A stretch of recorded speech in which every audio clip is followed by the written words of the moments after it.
Doing another live stream. Haven't done one in a little while. I'm out here in my closet in front of my collection.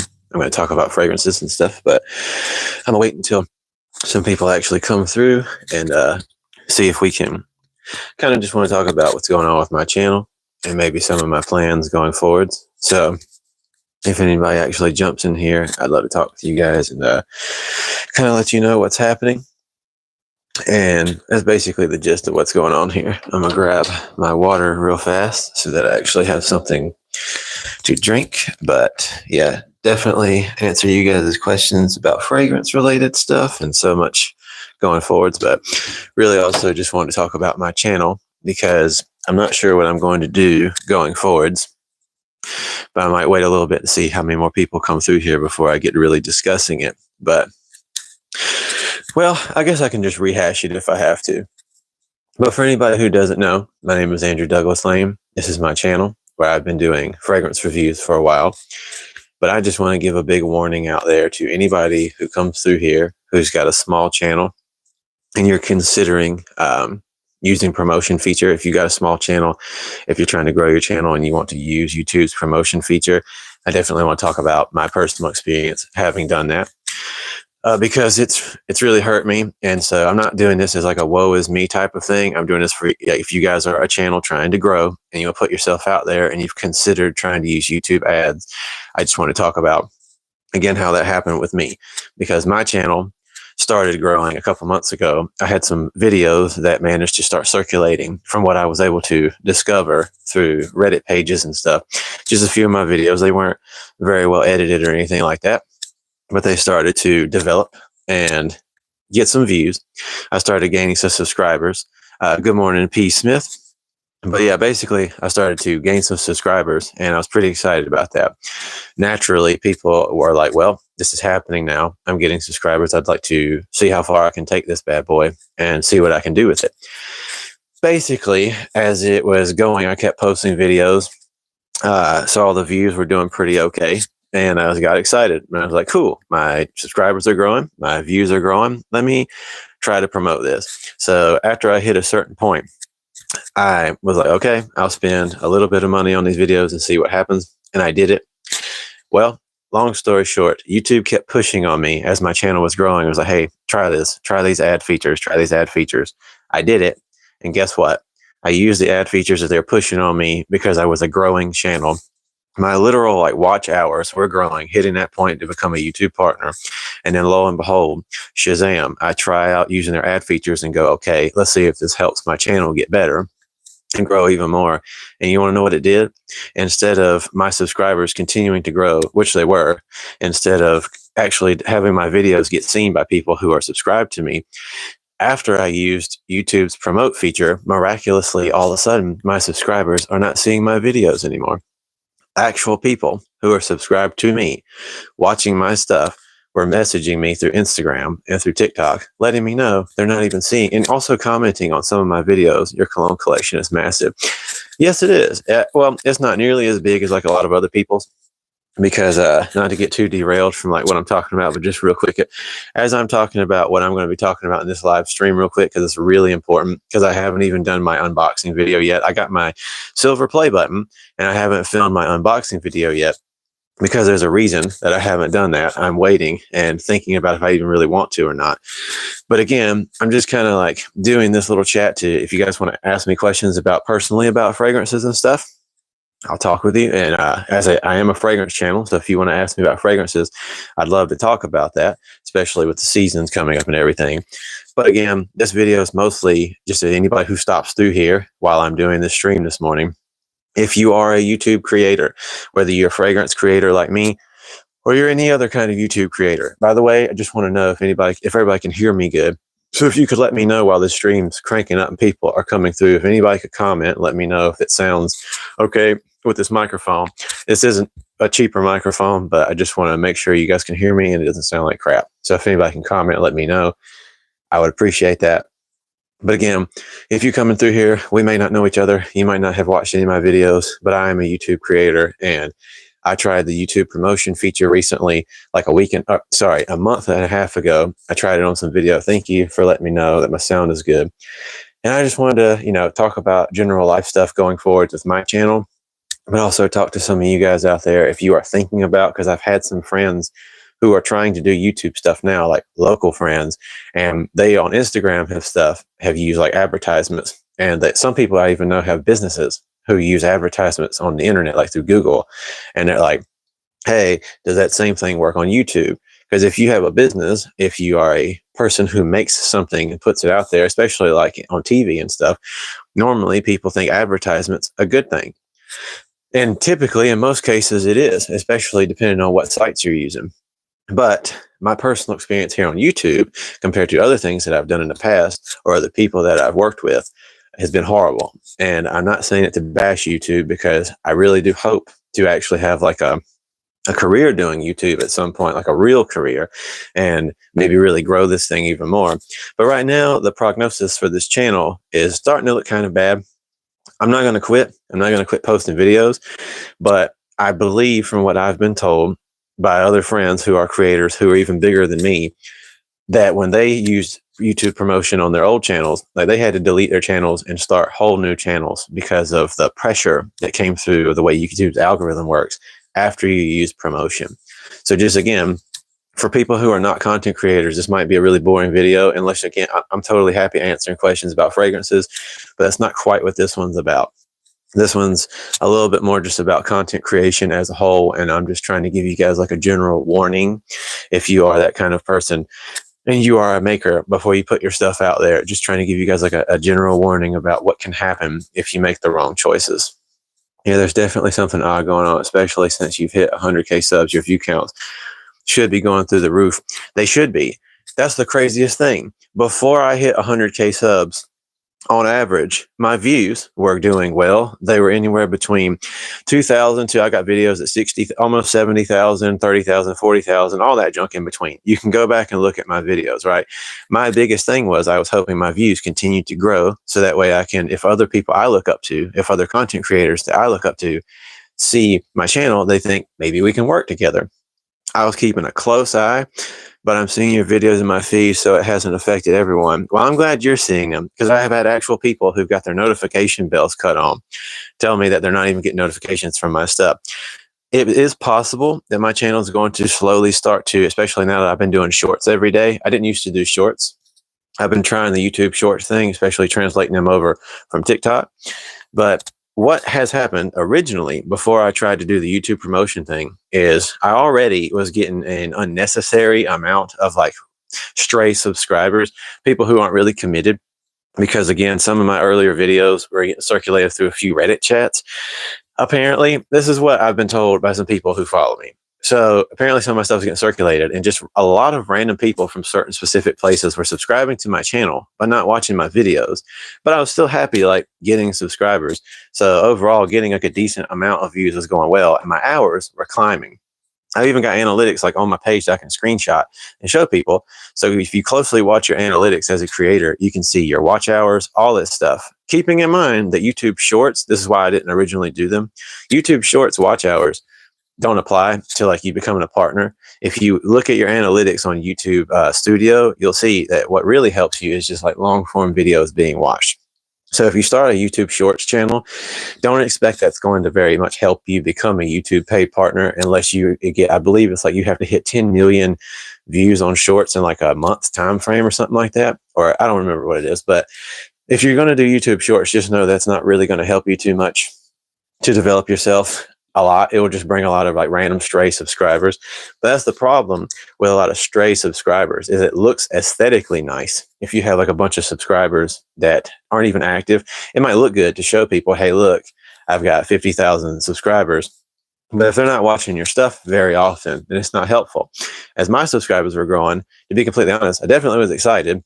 Even though like a lot of them weren't very active, it wasn't very seemingly consistent people, I was still pretty excited, obviously, to say, this is cool.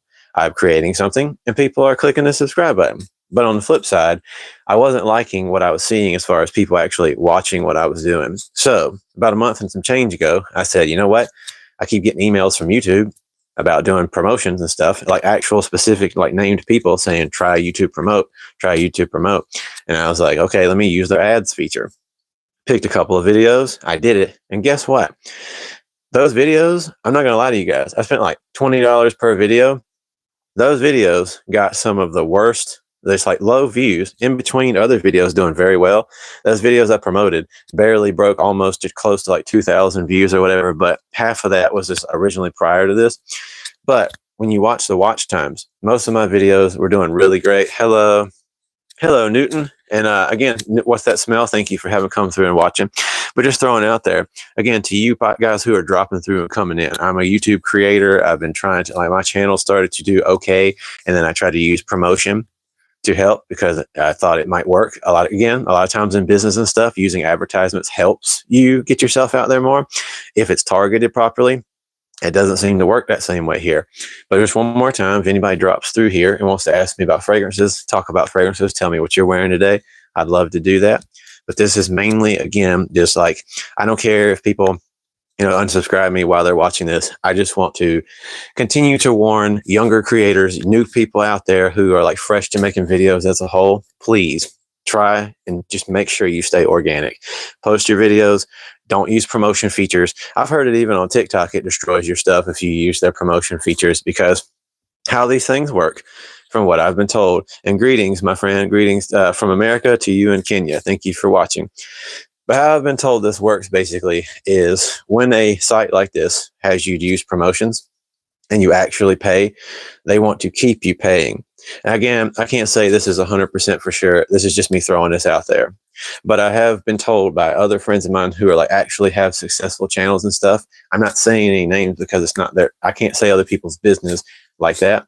But from other friends who have successful channels here and on TikTok, I've been told that basically the way this seems to work from insider information is YouTube and sites like this already have so many creators that they pay money to. Pretty decent money too. It's not like people are actually rich from just making content. A lot of times people have Patreons and sponsorships and stuff, but you do get still paid from YouTube based on your views and ad revenue. Basically, YouTube's already paying so many people. They started doing this promote feature through Google Ads and stuff like that. And it kind of makes it look like, hey, if you're a channel, especially if you're a younger channel, here's a good cheat code to get views, is the way it kind of seems to people.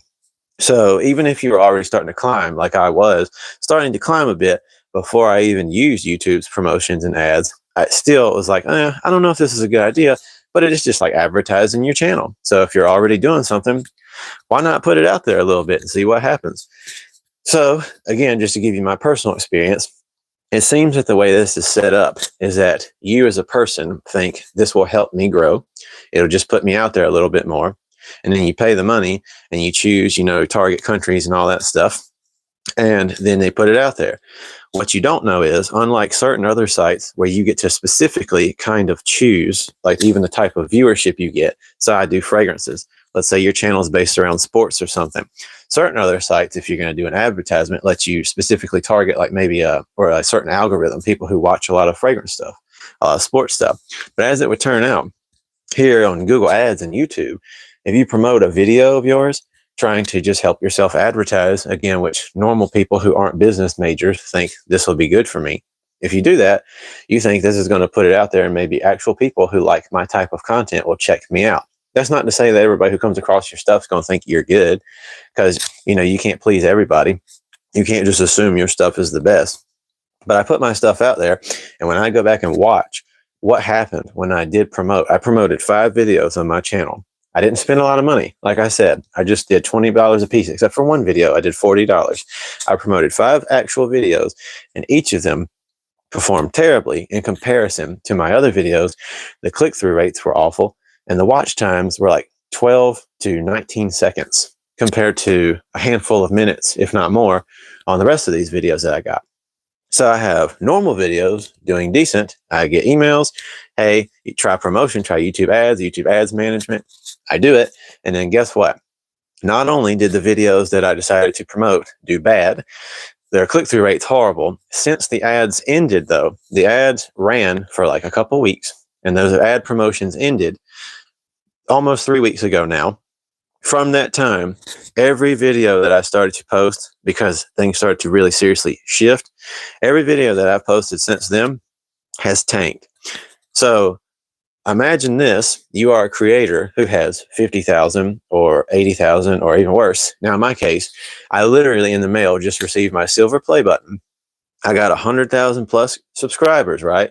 But now I don't even want to tell people about that. If I'm out in public for a while there, when I first hit 100K weeks ago, and I have all my videos are getting at least 5 to 10,000 people or whatever. Hey, Dr. Beast.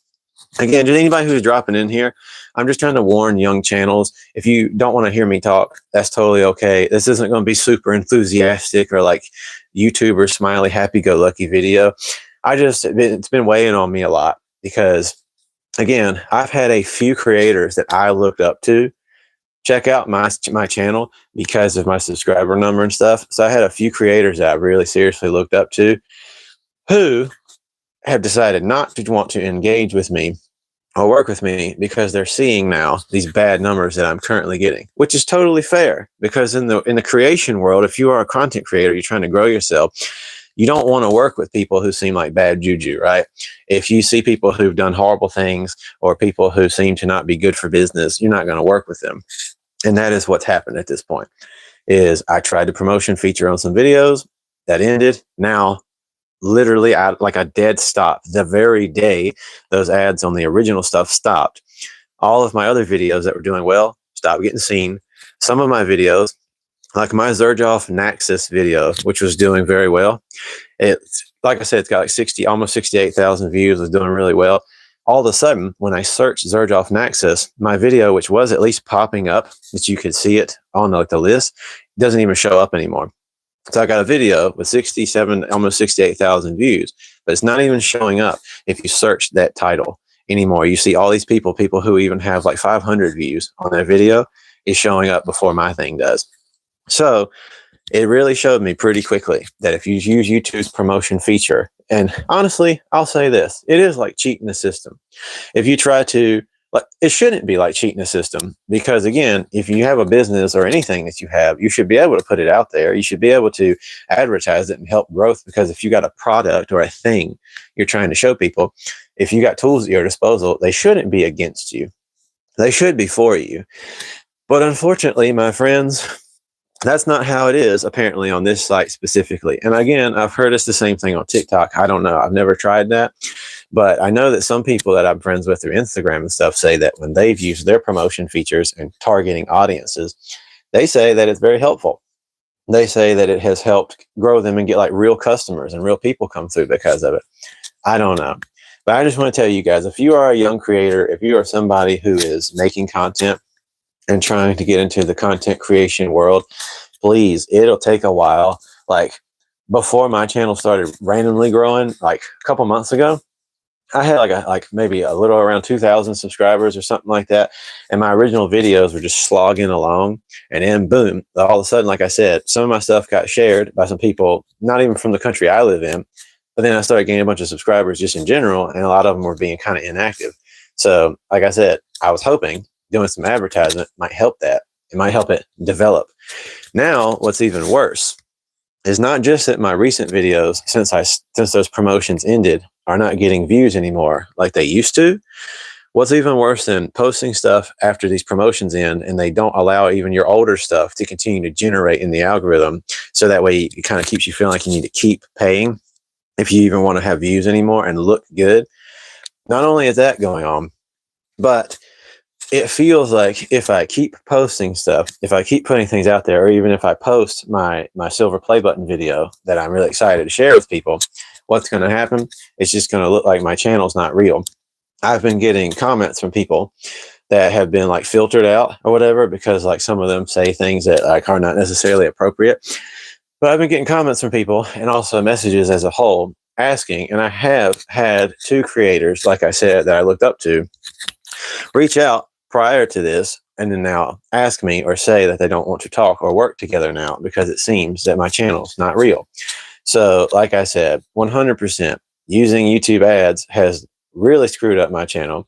I don't know how or if I'll be able to get it to really come back, but I have decided I was going to do like my other friends who this happened to suggested. And I was thinking about just starting a new channel. I was thinking about just making a whole new page and seeing what could happen. and starting from scratch, maybe even redo the videos that I've already done or like repost them somewhere else. I thought about doing that.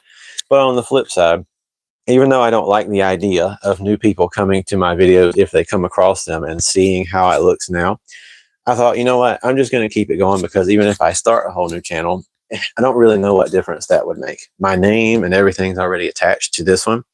So even though technically my channel's kind of killed off with the way things have been, I figured I might as well just see if over time, distancing away from when those promotions ended, if I keep posting stuff, even if it doesn't do well for a while, I figured maybe, because I had one friend who apparently this happened to, and they didn't do a brand new channel.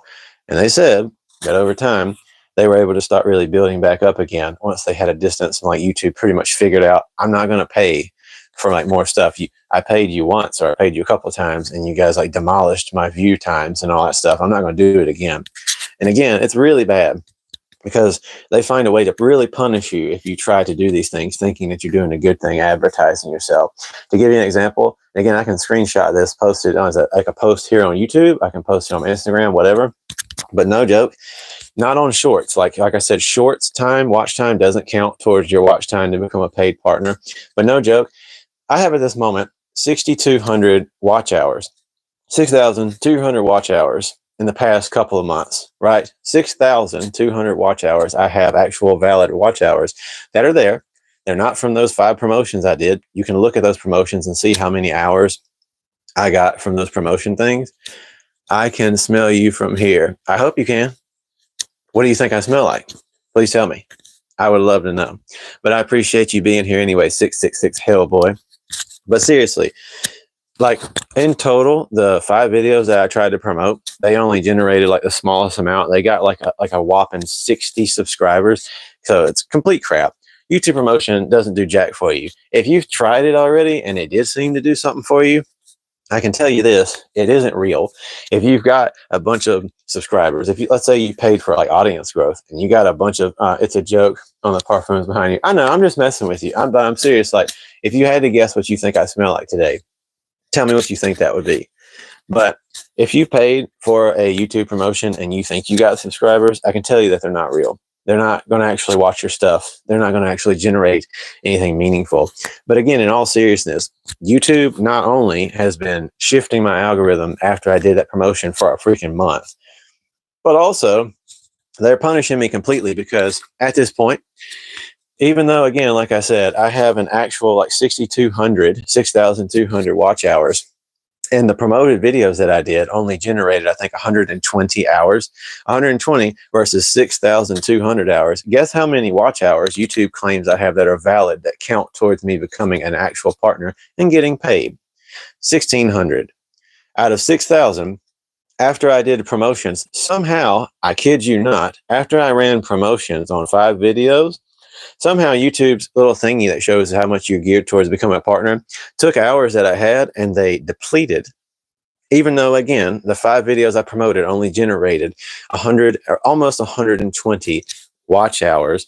So that's 120 compared to the 6,200 watch hours that I have on my analytics that I can show everyone in screenshots. So I just want you to understand, if you do this, so I'm going to stop talking about this soon because I don't want to drive you guys crazy, and we'll get back into like fragrance stuff. I'm really passionate about this because I personally love making videos, and I've been planning and getting equipment to make them look even better. And I've been making like filming stuff since I was a kid. And then like having a channel that was growing, the fact that I received a silver play button means the world to me. It wasn't fake. YouTube verified and validated my actual real genuine subscribers that are not bot accounts, that are not accounts that are bot or accounts you can buy or nothing like that. So I got a real silver play button, but I've been feeling bittersweet about even opening it and showing it and actually talking about it. Like, it's got my channel name on it and everything, which is another reason I decided I'm not going to delete this channel and start a new one. So again, this isn't like a woe is me thing, because you guys don't know me and you don't have a reason to feel sorry for me, nothing like that. This is just me saying, understand that if you're thinking about promoting your channel, please don't, because it will destroy everything that you're working for. And it may not recover. And this channel, like I said, it might not recover. I've been recently doing more active, like fragrance of the day stuff and things like that on TikTok. TikTok doesn't pay, from what I know from like friends who make money there, it doesn't pay nearly as much as YouTube does. I was hoping to go more professional on YouTube, but I'm going to do stuff there for a while and then post them here as well and see if things can start to grow. I still have like 15 reviews of fragrances already pre-recorded and edited that I'm going to post soon enough.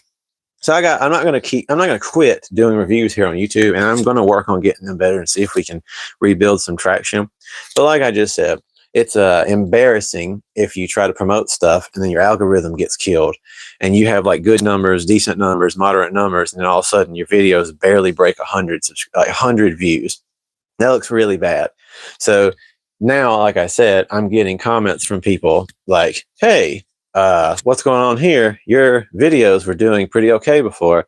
Now look at you. Why is you got 100,000 subscribers? How come all of a sudden you don't have hardly any views on your videos? So that's a really embarrassing thing to answer for people. But it's even more embarrassing to answer that question for actual other professional content creators who message you and were thinking about potentially collaborating with each other. So like I said, when you do, if you're thinking about doing YouTube promote, please don't do it. It will not do you any good. It will only destroy everything that you've been working towards. So please, if I can just get you guys to understand anything at all, do not do YouTube promotion. Because generating real, actual people who watch your stuff, like for a while there, it was really bringing me joy having consistent, routine people comment or message or something like that about stuff they were watching. Now, having some people not even like trust my channel because stuff like that, it doesn't feel good. So own up to your mistakes. I own up to definitely shouldn't have even tried the promote feature to see what would happen. And also just kind of realize that if you're going to be a content creator, you have to be willing to take crap as it comes, because if you're going to put yourself out in the public world, sometimes you're going to do really well. Sometimes you're going to do really bad. People are going to be critical of you. People are going to have things to say. You're still a human being. It's going to hurt your feelings sometimes or get under your skin a little bit. But at the end of the day, if you're going to put yourself out there and you really want people to watch what you're doing, you've got to be prepared for people to have something negative to say about you. So with that being said, I appreciate anybody who's come through here so far and anybody who's taken the time to actually watch what I'm doing. But I'm going to kind of gear shift a little bit. We can circle back around if people want to ask later about the whole YouTube promotion thing and like what happened with my channel. But with that being said, I am going to do my silver play button unboxing video soon. I'm going to put it out there. Hopefully that can even help regenerate some traction for my channel now that this kind of like destruction has happened to my algorithm. So I'm going to film that soon. I'm going to be very honest about it. But I'm excited about it. I'm not going to let it bother me too much. I'm going to find a place somewhere out in the actual house to put my button, like when I open it. But I've been thinking a lot about how I want to do my silver play button opening thingy. Do I want to do a live stream of it? Do I want to just film an actual video and post it or whatever? I don't know. But with that being said, let's brighten up a little bit. We've already talked about enough negative stuff. If anybody who's dropping through here or watching has questions about content creation, YouTube, about my channel, if you've got anything you want to say, please feel free to do so. If you want to ask me now, gear shifting towards fragrances, please, you got any questions about fragrances? You got any questions about stuff that I personally have that you see here? I got Xerjoffs, I got Perfumes de Marley's, Amouages, all of that type of stuff. But in particular today, kind of wearing something a little bit on the cheaper side because I got a buttload of like the liquid broom and different things like that and the Altair type of dupes. I've been trying a lot more Middle Eastern stuff because since I already spent a bunch of money getting the more expensive fragrances, I didn't even know that there were like pretty solid dupes for a lot of these things. So after discovering them, I got one in yesterday that honestly really blew my mind. And that's because I'm afraid of trying like clones and dupes of like my favorite fragrances because I don't want to like be disappointed or feel kind of weird about that. So typically I only try clones and dupes of fragrances that are like cheaper already or not really some of my favorites. So Altair was one of my favorite fragrances, but I kind of backed away from it. But when I heard about Liquid Brune and Vanilla Dunes, I was like, okay, I'll give them a shot because I haven't worn Altair in a while. So when I got them, I was pleasantly surprised. I think I like the bottle more of Vanilla Dunes, but Liquid Brune I like even better as a fragrance. What about Eros Energy? Jude's Fragrances, thank you for asking. Eros Energy is actually, honest to God, one of my favorite fragrances right now. It's not like in my actual top 10 favorite fragrances of all time, but I will say that people have been comparing this to like that Creativentis type of DNA, which it is. It's that woodsy type of citrus deal. But I like this even more than the rest of like that kind of idea. I think this stands on its own as separate from Creativentis DNA. Because again, anytime people get lemon citrus woods, they immediately start thinking about Creativentis. But what's your go-to daily summer fragrance? I'll answer that in just a second. But just to finish with this is compared to the usual very overly woodsy citrus pineapple thing. This is like a bright lemon candy explosion. I really like it. It's great performance. Ironically, even though Versace Eros is considered like overrated because people, already know about them and it used to be very, very popular. And these days, just like Dior Sauvage or something or Blue de Chanel, everybody wants to say the overrated stuff, like everything's overrated because everybody has it. Well, if that's the case, then most people aren't wearing it anymore. So Eros Energy to me it's fantastic. It's great performance. All the Eros line is very good performance, just like Eros Flame, fantastic performing fragrance. So I think Eros Energy is like an incredible summer fragrance. And since you asked me what's my go-to daily summer fragrance, because I do fragrances of the day and content creation, I haven't just had a single like daily fragrance that I just wear because I try out different stuff so I can talk about performance. But I will say that Versace Eros Energy has been something I've been wearing a lot. I recently tried, because I think it's a summer fragrance, or spring at least. I liked Silver Mountain Water by Creed, but in all honesty, Creed fragrances don't perform that great. So I just got in the Club de Nuit Sillage, and I don't like a lot of this brand stuff. But to be honest, this does actually perform, but it smells basically 95% of the Silver Mountain Water, but it performs even better. So for the price, I've been kind of doing that. And lastly, I think of this as like a summer fragrance because it's not citrusy. Do you have Needle Deed from Amsterdam? I do not. I don't even know what that is. Unfortunately, there's so many fragrances I've never heard of. But since you suggested that, and it's probably going to stay in my chat, I wouldn't mind checking it out and seeing what it's all about. If you could, tell me if it's like an expensive one, if it's a cheaper one. YSL EDP or Sauvage EDP? Well, since you asked, I would say that I would go with, personally, I like YSL EDP's scent a little bit more. YSL Y EDP. I like it a little bit more than Sauvage, but I would say that performance-wise, this is just my opinion. I'm sorry if you disagree, but performance-wise, if you're looking for a performer, Sauvage EDP to me performs better than YSL Y EDP, but YSL Y EDP is still a really good fragrance. So I would say if it's summertime coming up, probably go with YSL. And yeah, so again, anybody who's got questions, you want to ask me about my fragrances, or if you just want to ask me about fragrances in general, please feel free to comment. And if you want to ask me about, again, content creation or anything, hey man, I got to go, but have a blessed day. And thanks for answering my question. Hey, bless you too, buddy. I appreciate you for being here. And I decided on my channel, other than just talking about fragrances and content creation and so much more, I'm going to be a lot more like, since my algorithm has stagnated anyways, because I tried the promote feature, I already figured I'm just going to start being more me, even more honest and more open about stuff. So, talking about life, God, faith, stuff like that. Just in general, just life and stuff, and answering people's questions. So thank you guys so much for watching as a whole. But to answer the other person's question a little bit more so far, like summer fragrances, because I know a lot of people want to know about that right now.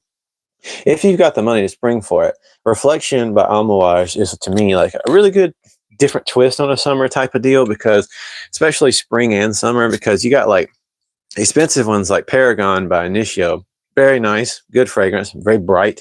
You've got K by Dolce & Gabbana, very good, different. Dolce & Gabbana light blue, especially intense, intense. Good summer fragrances. But Eros Energy gives you that bright citrus vibe. And then I got bad data as of now, but I showed up, brother, to say what's up. Bad data. Oh, I get what you mean. Well, hey, I really appreciate you being here, Redbeard. Thank you so much for even taking the time to watch, to interact, and go back and forth. I live in a country where it's always hot year round. If that's the case, if citrus stuff can definitely be really good, especially if it's hot all year long, because you want stuff that's like denser, very heavy fragrances can be tough for people because of the fact that in hot heat, they always say that the way it like kind of can choke you out a little bit, like the scent can make you feel almost sickly. Kind of like if you were wearing like like Sauvage Elixir or Hamra by Lattafa, something super sweet. Maybe if you're like hungry, it can make it even worse because of the scent profile, kind of like making you feel more hungry, messing with your like blood sugar type of vibes. That's not a scientific thing. That's just me, my personal experience. Well, if you wear like dense stuff when it's super hot, it can sometimes be a little bit uncomfortable. So bright citrusy things like K from Dolce & Gabbana, the Eau de Parfum, or Dolce & Gabbana Light Blue Eau Intense, or like I said, Versace Eros Energy. Those are really good fragrances to go for during the summertime as well. I highly recommend this because it's a bit on the cheaper end. Mancera's Oud Lemon Mint, really good summertime fragrance. Very strong, lasts a very long time. Greenly, PDM. Oh, yeah. So real quick, I'm going to go through and answer a few questions. You asked me about good freshie. So I would actually think that this is a little bit of a freshie myself. This Oud Lemon Mint. This one in Oud Blue Notes. Oud Lemon Mint and Oud Blue Notes by Mancera are freshie fragrances to me. I think they're fantastic. But you asked me about Greenly. So I'll show you this right here. I actually really enjoy Greenly for what it is, but I don't wear this type of stuff a lot. I'm not a big freshie person. So I'll get back to this Amouage here in a second. I'm not the biggest freshie person in the entire world, but Greenly does really well at what it is. I will say people have asked a lot in comparison to Greenly. People have, oh, hold on, let me answer this person. I was wondering if you have any thoughts on Pacific Rock Moss by Goldfield and Banks. Love what you do. Thank you so much for, first of all, saying that. I really appreciate you saying you love what I do. That means the world to me because, again, just as a sidebar, this initially was me talking about how I recently tried to do YouTube promotion on some of my videos, and it killed their watch time, killed my algorithm, and I've been struggling to get people to even see my videos are being posted recently. So hasn't been a great experience, but I'm going to keep going. I'm not going to let that stop me, even though it is a bit embarrassing. It's very embarrassing. But so I don't know what that fragrance is. I've never heard of Pacific Rock by Goldfield and Banks. So I'm sorry that I can't really answer that question. But if you've smelled it or if you have seen any reviews about it, I'd love to hear about it. But and you just got Blue Notes. I hope you like Blue Notes, buddy. Redbeard, I hope you enjoy it because to me, it's not like the most unique fragrance in the entire universe. But it's a pretty decent little twist on like a summertime feel. But yeah, real quick, just going to say, asking about Greenly. I think Greenly's pretty great for what it is. It's not my style. I try to be honest with you guys on my channel and tell you like, hey, something might not be for me. It might not be something I would normally wear, but it doesn't make it not a great fragrance. There's plenty of fragrances out there for everybody, just like all sorts of things in life. The key to being able to properly really give your thoughts and opinions, especially if any of you guys out there want to become a fragrance reviewer here, Instagram, TikTok. One thing you need to really work on is exposing yourself to as many different types of fragrances as you can, and then exposing yourself to them repetitively so that you can learn and try to study, do your research on perfumery notes and ingredients. Because if you're going to review fragrances, what you don't want to do is to just say, this is trash, this is trash, this is fantastic, this is trash, this is fantastic. You don't want to do reviews like that just because you don't like something. What you need to be able to do is to train yourself and expose yourself to materials. I work in a place that has a lot of raw fragrance materials. I work in a place where we supply and create the oils for people who make candles. We make the fragrances, and we also have a lot of essential oils and raw materials that people use to make their own. So I'm exposed to scent and profiles and fragrances every day at work, at my main job. A lot of people are not, but you can still go places and try out different things. So just throwing this out there, if you're going to start checking out fragrances for real, you need to go to stores like Sephora, Ulta, wherever, Nordstrom, Saks, check out all different types of scents and do it over and over again, because there might be things that at first you're not used to and you really don't think smell that good. That doesn't mean that it isn't good. It doesn't mean it wasn't well done. Just to give you, well, I'll answer these people's questions and then I'll explain you real quick. Davidoff Cool Water to Josh P. Paya. Hopefully I said your name right. I don't personally wear Davidoff Cool Water. It actually, when I was younger, was like the main fragrance I wore when I was like 13 or 14. I thought it was amazing. My brother had it, and then he got Dolce & Gabbana Light Blue, and I smelled that, and I was like, oh, this is amazing. But I had Davidoff Cool Water not long ago, and Davidoff Cool Water Intense. Sorry, excuse me. And I compared, I did a video not long ago, weeks ago, of Davidoff Cool Water versus, what was it, Silver Mountain Water? Or no, Green Irish Tweed. Because people were saying that they're kind of similar. They weren't. They were not the same. But Davidoff Cool Water is great for like a starter fragrance, or just in general if you want something very, very cheap and chill. But I highly recommend trying Davidoff Cool Water Intense, because again, it's super cheap, but it's a pretty decent little summer fragrance. Every fragrance in my experience are unique and beautiful in their own way. And you know something? You're absolutely right. I don't know if I say every single fragrance, again, just trying to generalize here, because there are a lot of fragrances that were just like super cheaply made for the sake of just like, you know, Bod Men spray. If you go to a store and you get a Bod Men spray, honestly, like when you're young, they can be fantastic. I used to think the name was really funny, Really Ripped Abs. I did a super stupid comedy skit, if you want to call it that, when I was like 17, where I had Bod Men sprays, Really Ripped Abs. And I like sprayed it on myself, and I was still chubby. And I was like, well, this crap don't work. Threw it in the trash. So not every fragrance is fantastic, but most of them were made with heart and skill. And most fragrances, even cheaper ones, had time and energy put into them by the perfumer who made them. So again, even if things aren't really for you, that doesn't mean you can't learn to appreciate them. Thanks for answering your questions. It's actually really helpful. Experiencing fragrances go live. Hey, you have a blessed day too, buddy. Like I said, that type of stuff, like I'm a very sentimental, emotional person. Again, you guys don't know me personally yet, but I'd like to keep getting to know you. But I'm a very sentimental dude, and you know, like I cry kind of easily. So like, me and my wife go watch sentimental movies, emotional stuff. I'm almost positive, and feel free to make fun of me for saying this, I'm almost positive I think I shed a tear or two during Minecraft. I might be wrong, but I do know we saw Dogman and some other things like that, and there was little moments that kind of hit me. So what?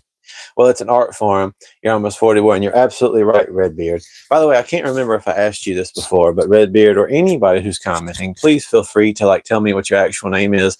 If it's okay if I like identify you and call you by your real name, or if you want me to just keep talking to you by your screen name, that's cool too. I just want to be respectful and like really get to know you guys if possible.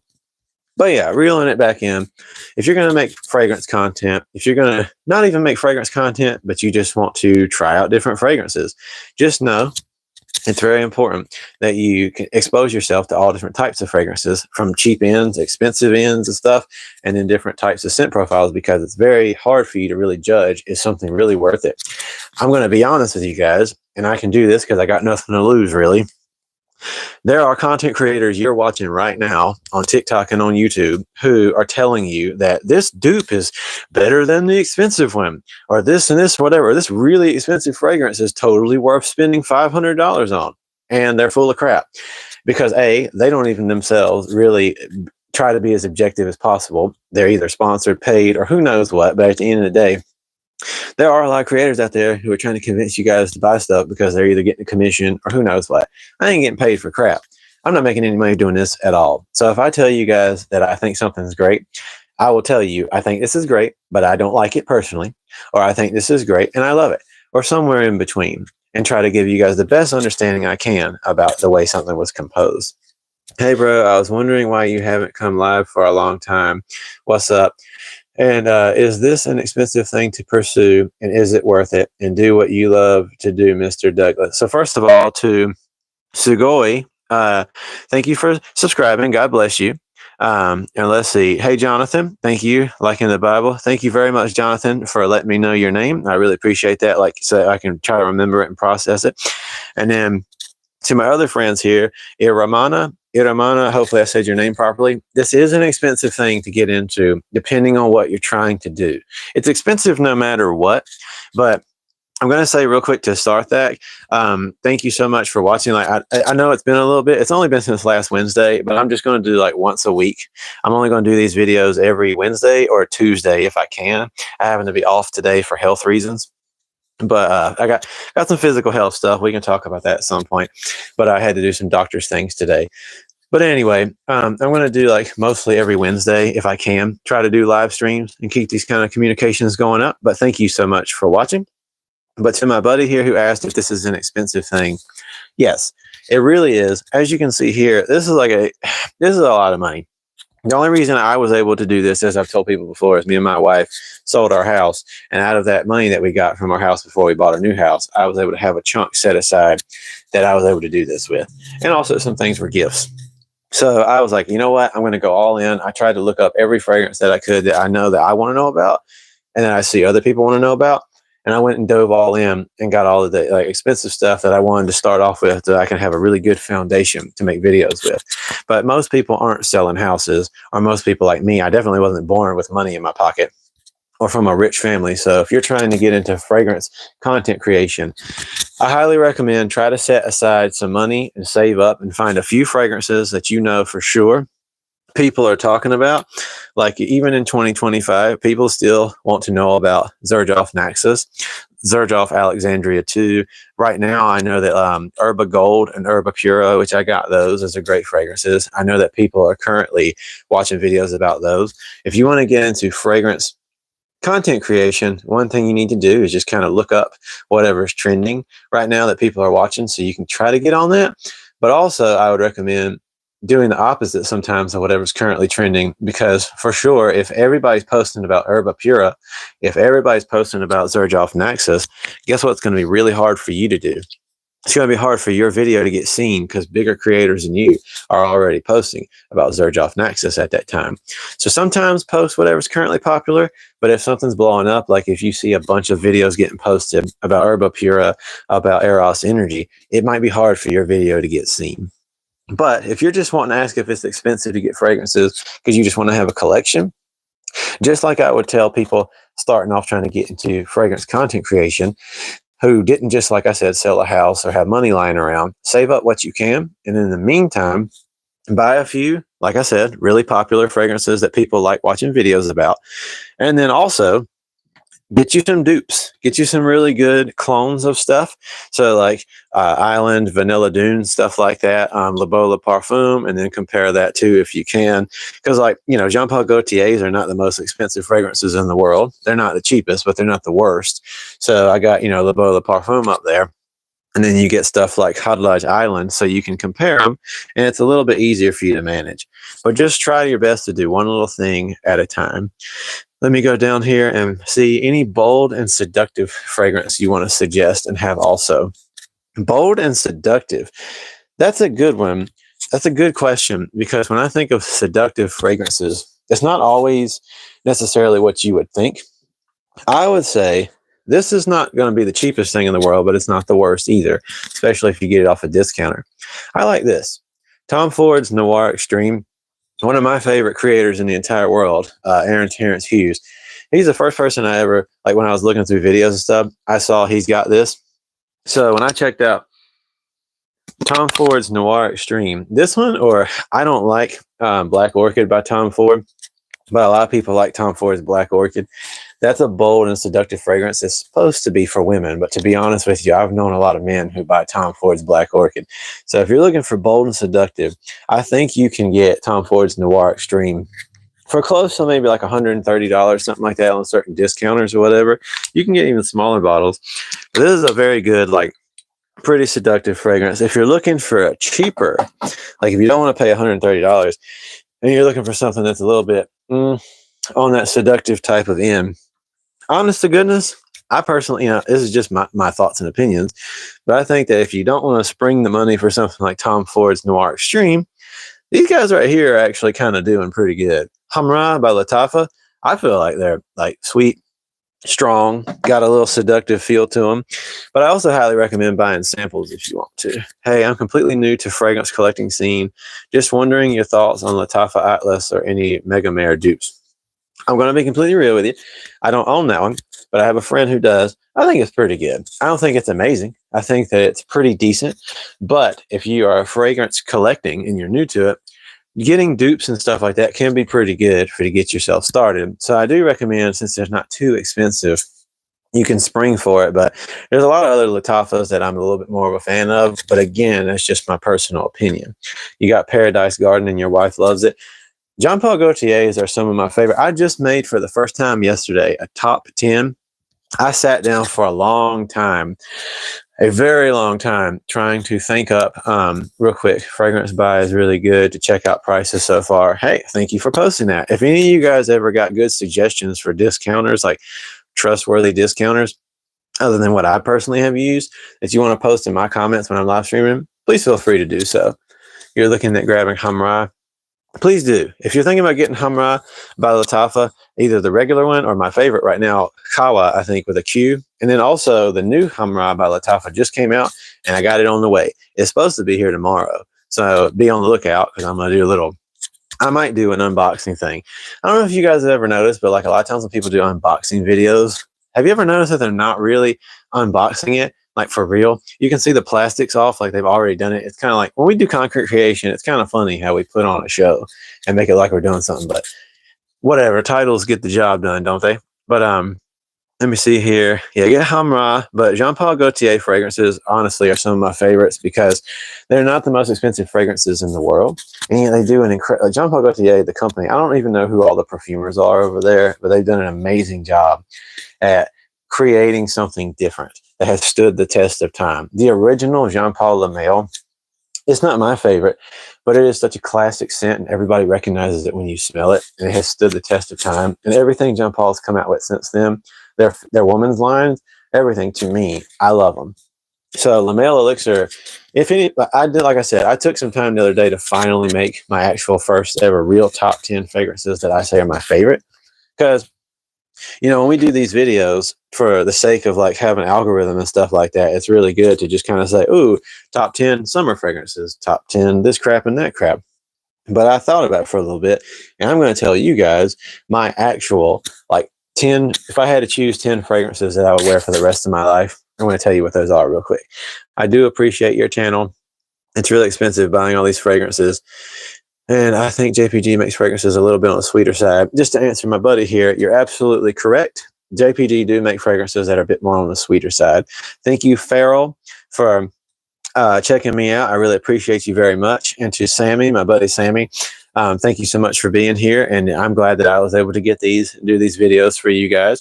To answer good or genius, to answer you, does Greenly get you compliments? I'm going to be real with you now. Fragrances as a whole getting you compliments is like not something that just happens all the time. As you can see, I think I'm mildly qualified to talk about fragrances. I'm no like absolute professional, but I've got over 100 at least. Like I know for sure I have 119. So if I can tell you, do fragrances in general even get you compliments? It's very rare that people even say, wow, you smell great, unless you like blast it all over you. But with that being said, Greenly is a great fragrance, and I have been around people. It's very mass appealing, and I have had people say when I wore it the few times I have that I've worn it only 5 times, and I have had like 2 people that I already know, like at my job, say I smell great. When I was in public, nobody really said anything to me. I'm glad you brought up Greenly though, because I do want to take a pause real quick and say this: it's a great fragrance for what it's worth, but there's much better summer fragrances to me.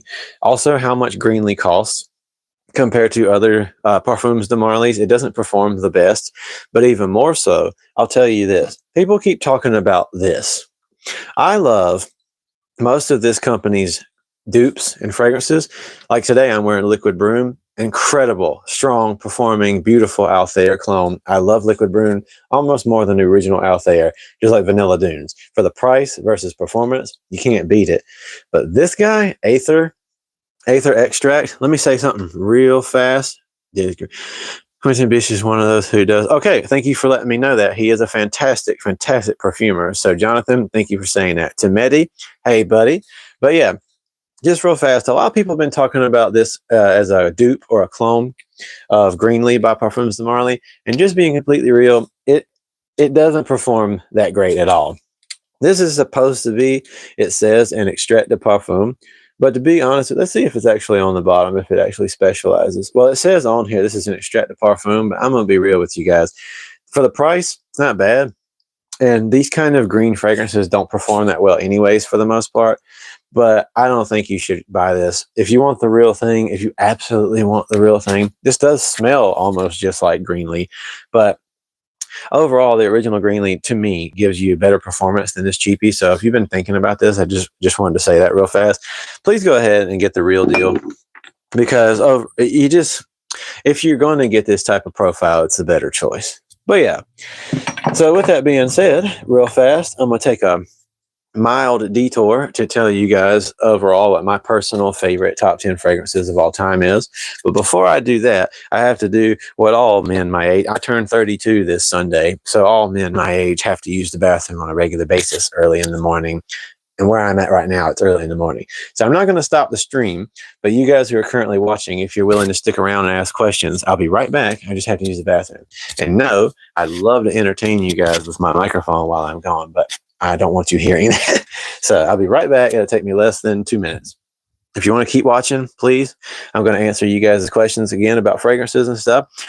Any current favorite Paco Rabanne fragrance? Real quick before I go, I only really love Gold and 1 Million Elixir, the new Gold that came out not long ago. And answering this other person, is the Club de Nuit on the top silver bottle is hype about picking up. So yeah, this Club de Nuit is the Sillage. It is supposed to be, as you can see right here, I've got Creed Silver Mountain Water. So this is supposed to be a take on that. Smells almost just like it. Performs way better than Silver Mountain Water, which is sad because Silver Mountain Water was very expensive. I love the smell of Silver Mountain Water, though I don't really care too much for most Creeds. But that's just because Creed's bottles are some of my favorites. They feel really nice in your hand, but their performance just ain't that great. But this guy right here, I don't like most Club de Nuits, but I would say if you want to spend the money to get Sillage, if you like that green tea type of melon feel, it's perfect. It really does do the job, and it doesn't smell cheap. Oh, legend, bro. Definitely adding it to my list. 100%. It's a fantastic fragrance. You really can't go wrong with it. I think it smells great, and I think it performs like a monster. Have you tried Lattafa Ram Silver? I have. As a matter of fact, a friend of mine, that's the first Lattafa I ever smelled because my buddy Sam, my other friend Sam from work, he had that. And honestly, it smells pretty good. It doesn't smell just like the real thing. There are some clones that are done a little bit better than others. Okay, hold on real quick. Like I said, you guys, I get distracted easy, but I'm going to use the bathroom real fast and I'll be right back. If you guys want to dip out, that's fine, but I'll see you in just a second.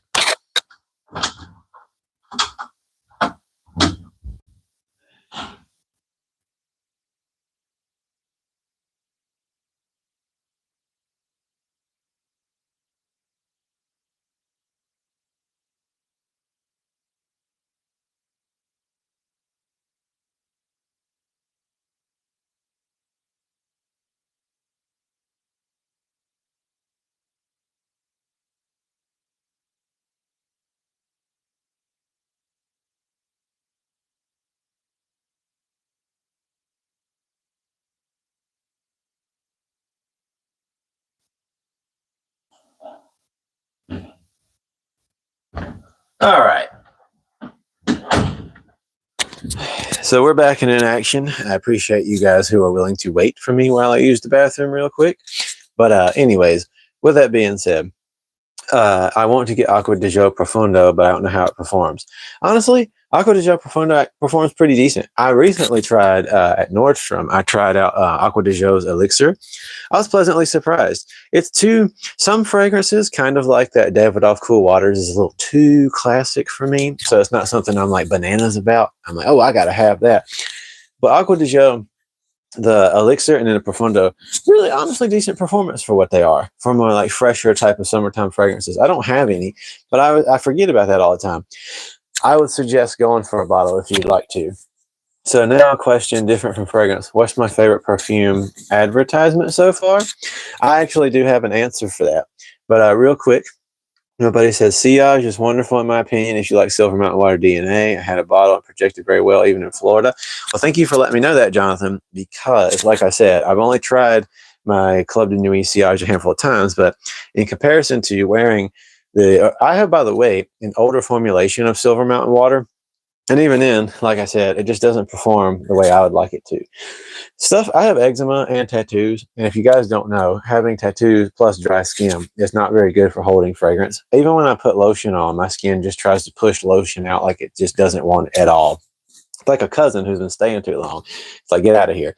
So fragrance doesn't stick to me that well. So when I test something's performance, I usually like to do it on my friends of different types of skin kinds and colors and complexions, because then I get a better idea how well does something actually perform overall.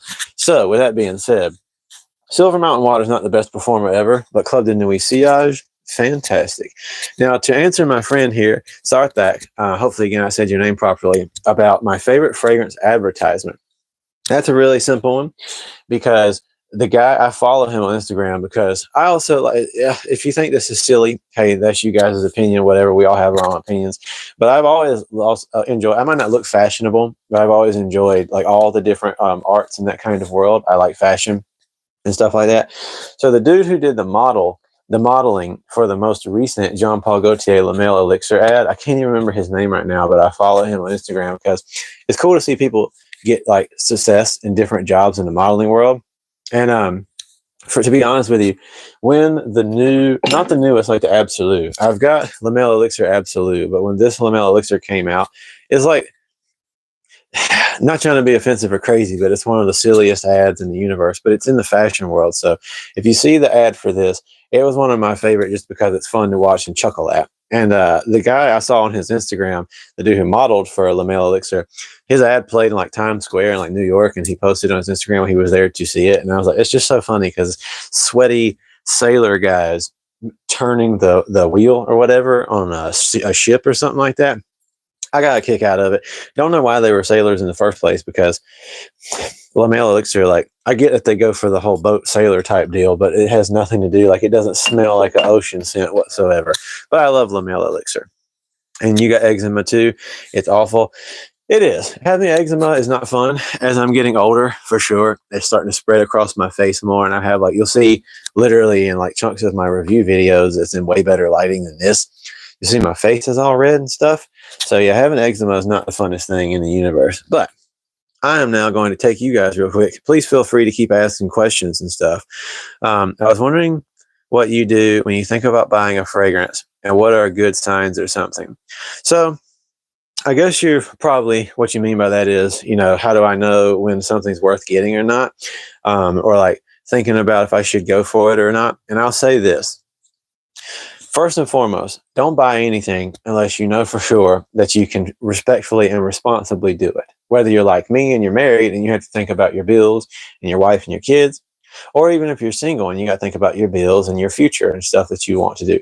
So before you spend money going through, by the way, just a quick side note, it's always so funny to me because I do keep an eye on like how many people are viewing my videos as I'm live streaming. And every time I start talking about real life stuff, it's so crazy to watch people just like drop, like 10 whole people or whatever, just drop off. But either way, thank you so much to you guys who actually stick around and want to really connect and talk, because like that's who I'm doing this all for. But how do I like decide whether or not to buy something? It's mostly, like I said, most of what I already got for the sake of doing reviews. But if I want a new fragrance or if I want to try something, as a content creator, it's mostly typically these days, I don't need new fragrances. I've already got everything that I love. If a new thing I get for a video pleasantly surprises me, awesome. But if you're somebody just trying to start a collection, I would say research the notes of the fragrances you're looking at.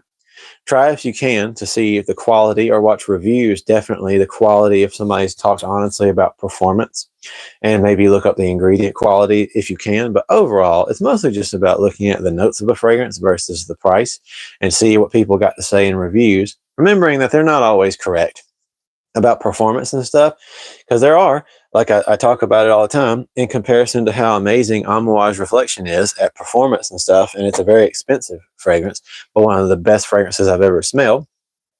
Other stuff that's on the cheaper end, like Liquid Broom, performs like an absolute monster. It's a fantastic scent. Obviously, it's a copy, but it's a great scent, and it was $30.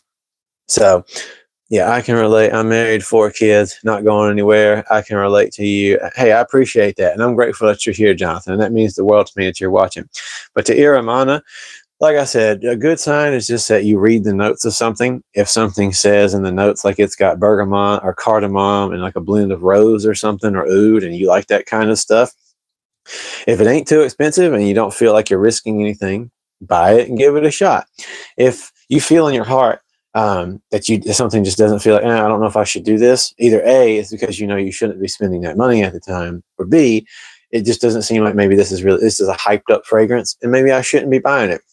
That's why I don't really want to, I want to entertain you guys in most of my normal videos, but I don't want to hype you guys up too much, okay? Because a lot of these content creators are hyping up fragrances just to get you guys to check them out or get views for themselves. And while we as a creator have to do stuff like that to get views, kind of sucks. It kind of sucks doing that, because at the end of the day, you guys might go buy something and it ends up being a waste of your money. But with that being said, I was actually looking for Amouage Reflection dupe recently, and definitely the grail for collection down the line. I will say this, that's actually something I've been wanting to bring up over and over again, but I haven't gotten around to it yet. You want to talk about Amouage Reflection dupe? My mind was pretty blown yesterday. I'm about to show you guys something. If you're interested in Amouage Reflection in any way, shape, or form, obviously I absolutely adore and am crazy about the original. This is my top two favorite fragrances of all time, Amouage's Reflection. But, so I was horrified about actually smelling something that's supposed to be a dupe. I might say this name wrong. If I do, please forgive me. But I got Shiaka, Shiyaaka. Hopefully you guys can read that and see what that is. I got Shiaka by Hadlaj, who makes like Island and Vanilla Dunes and all that stuff.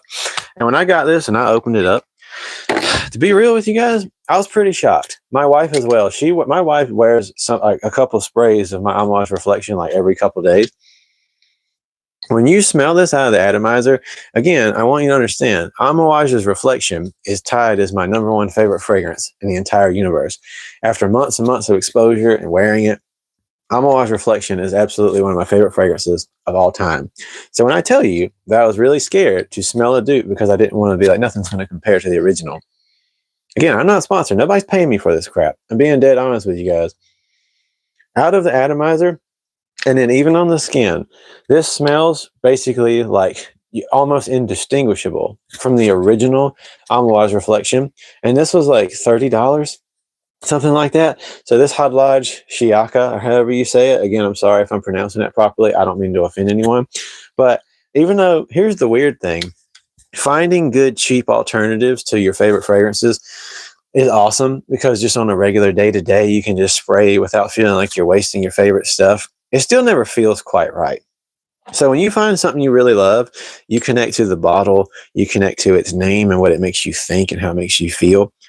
Even when, even when you find a good alternative, like I said, something you can just pound on your skin and wear it every day, it doesn't mean it's always going to feel quite right because you love the original thing. So that's how I feel about this. This is a perfect copy. If you are looking for a copy, and for a reflection, you can't get any better than this. But it's still, to me, like, will never replace the original.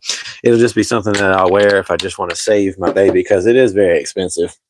But when I say that, I still keep bringing this up because Liquid Brune, to me, like, I love it more than the original Althea, only because the performance is just better. It just is. I wore Althea over and over again. And to be real with you guys, Perfumes de Marly's don't perform nearly as good as they should for how much they cost. I love them because they did an amazing job with the fragrances overall, like Layton and Carlisle and all that stuff. Oh, John. Incredible fragrances, but I still can't get past the fact that Parfums de Marly's just don't perform the way they should, except, ironically, the best performing Parfums de Marly that I have is one that I didn't think was going to do that well because it's such a fresh profile, and that's Percival. Percival by Parfums de Marly performs like an absolute monster. And I don't know what it is about it. The composition of the note profiles. I would think Carlisle or like Layton here, a more dense fragrance would last better, but Percival just murders it for me. Let's see here. Thank you so much for answering, and also say my name much better than most. Midnight here in New Zealand. Well, first of all, it's really awesome that I got somebody from New Zealand watching. New Zealand is one of the main places in the world my wife wants us to go to a vacation to. We already went to Munich, Germany, Nuremberg, and Tegernsee and stuff. That's the only other country we've ever been to. But we want to travel as we save money and take the family and stuff like that. We're not rich. Hopefully, maybe one day. But for now, we just do what we can. So my wife wants to go to New Zealand. I used to want to go to Australia, but for some reason she's just like, New Zealand's better. I just would rather go there. We want to go visit Scotland and Ireland, stuff like that. But we also really want to go to places like Japan and things along those lines, and definitely go back to Germany, because since it was our honeymoon place, it's always going to be special to us. But thank you so much for watching from New Zealand. It means the world to me. Well, the way I afford my colognes is I use Afterpay. Cool that you say that, because I actually did do some of that in the past when I was very first getting started. Before we sold our house is when I very first was starting my original baby collection. Like, I got Dolce & Gabbana and all that stuff, and I got them off of discounted sites. And even more so, I used the pay in 4 type of feature. I know that sounds broke and cheap, but like I said, I'm not rich. So to get this going, I did the pay in 4 thing and just kind of paid certain fragrances off for a little while.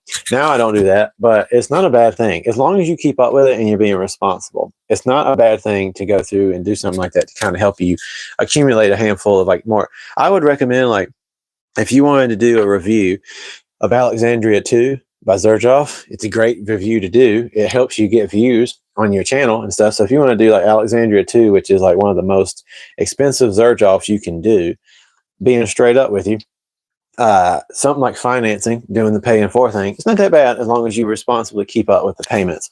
And it can kind of help break apart and stagger how much it costs you up front overall. And thank you. This been kind. Looking forward to comparisons and in depth about stuff from Australia. What's here with Kiwi? Yep, go to New Zealand over Australia. Hey, I appreciate you saying that, Farrell. That's awesome that you let me know that. Like I said, my wife's been like cuckoo bananas for a while about wanting to go to New Zealand. Plus, just throwing us out there, I like to read. I'm not great at staying with it anymore. It seems like the older I get, the harder it is for me to keep focused on stuff I want to do. But I know that you all probably won't be surprised when I say that I absolutely love Lord of the Rings. So even though this isn't like obviously the best thing necessarily about New Zealand, Lord of the Rings was filmed there. So I know that the Hobbiton and stuff, the Shire still exists there. So obviously, naturally, I'd like to go see that in person. Have you tried, Stefan?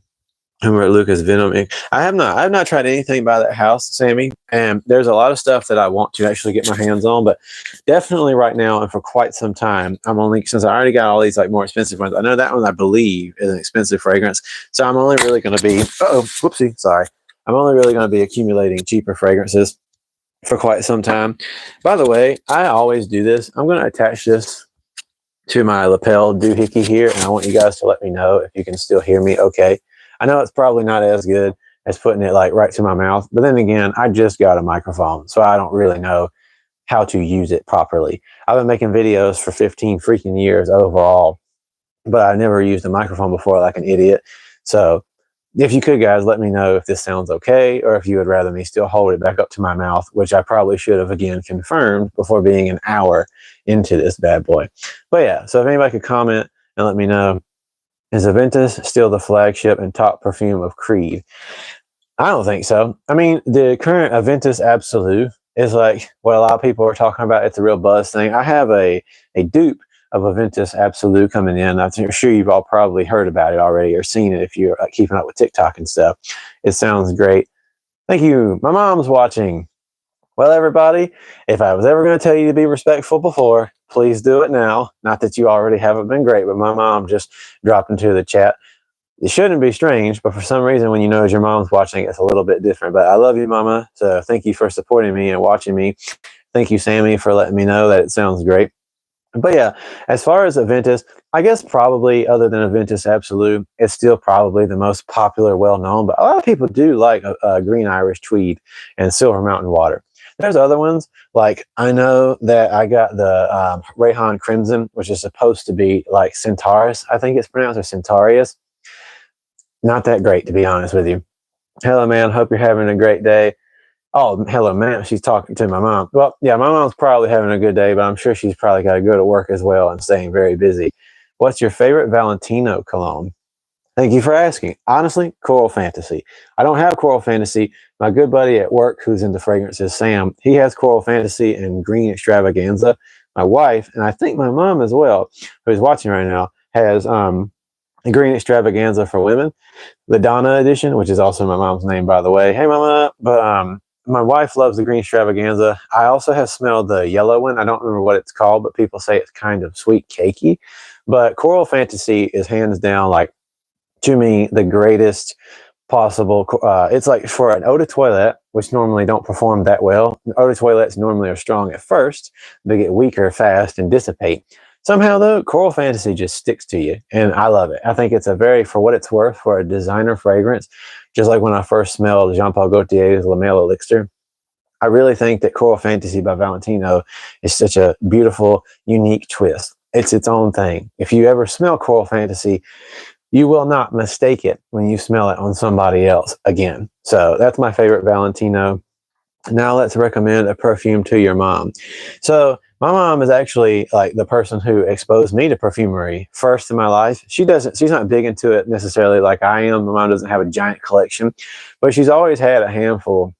And to be real with you, though, it's funny that you say that because I don't know if my mom is still watching, but if she is still watching, this one that I got from my wife, this is the new come out by Dolce & Gabbana. This is Blue Jasmine. I actually think I think this actually smells a lot like something my mom would love.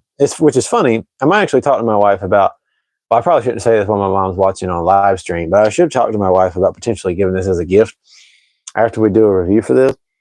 But Blue Jasmine is a really beautiful fragrance, but my wife, after she got it, doesn't really want to wear it very often because she went from being into bright, sweet green things. Somehow, over her having time and exposure to more perfumery and starting to like dark, rich stuff, she's got the Devotion by Dolce & Gabbana. And now my wife's favorite she wears every day is YSL's Black Opium.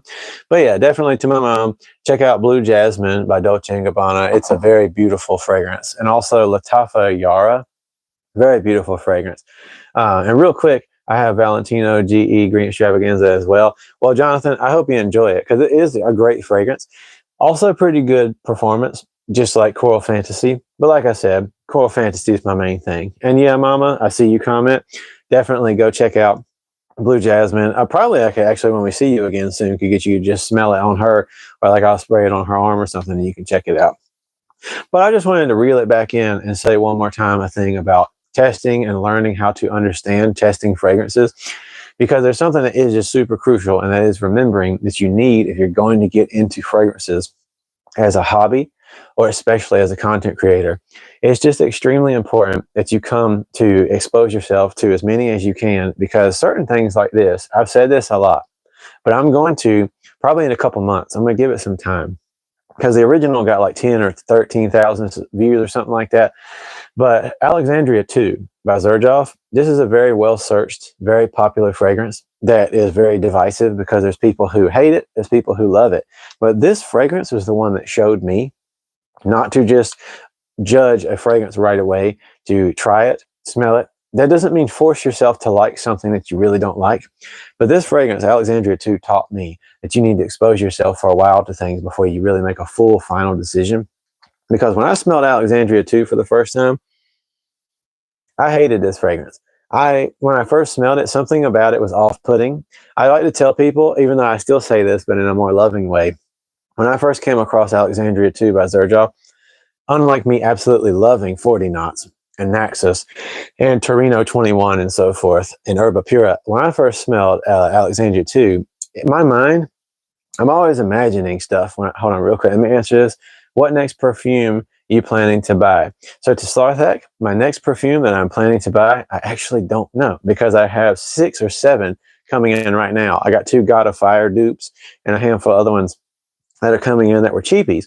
If you want to know, like, is there an expensive one that I plan to buy, like any more, like more pricey ones? There is, because a couple of them, but I'll just name one right now. This company right here, Boadicea the Victorious. I don't know if I'm saying that properly, but this is Ardent.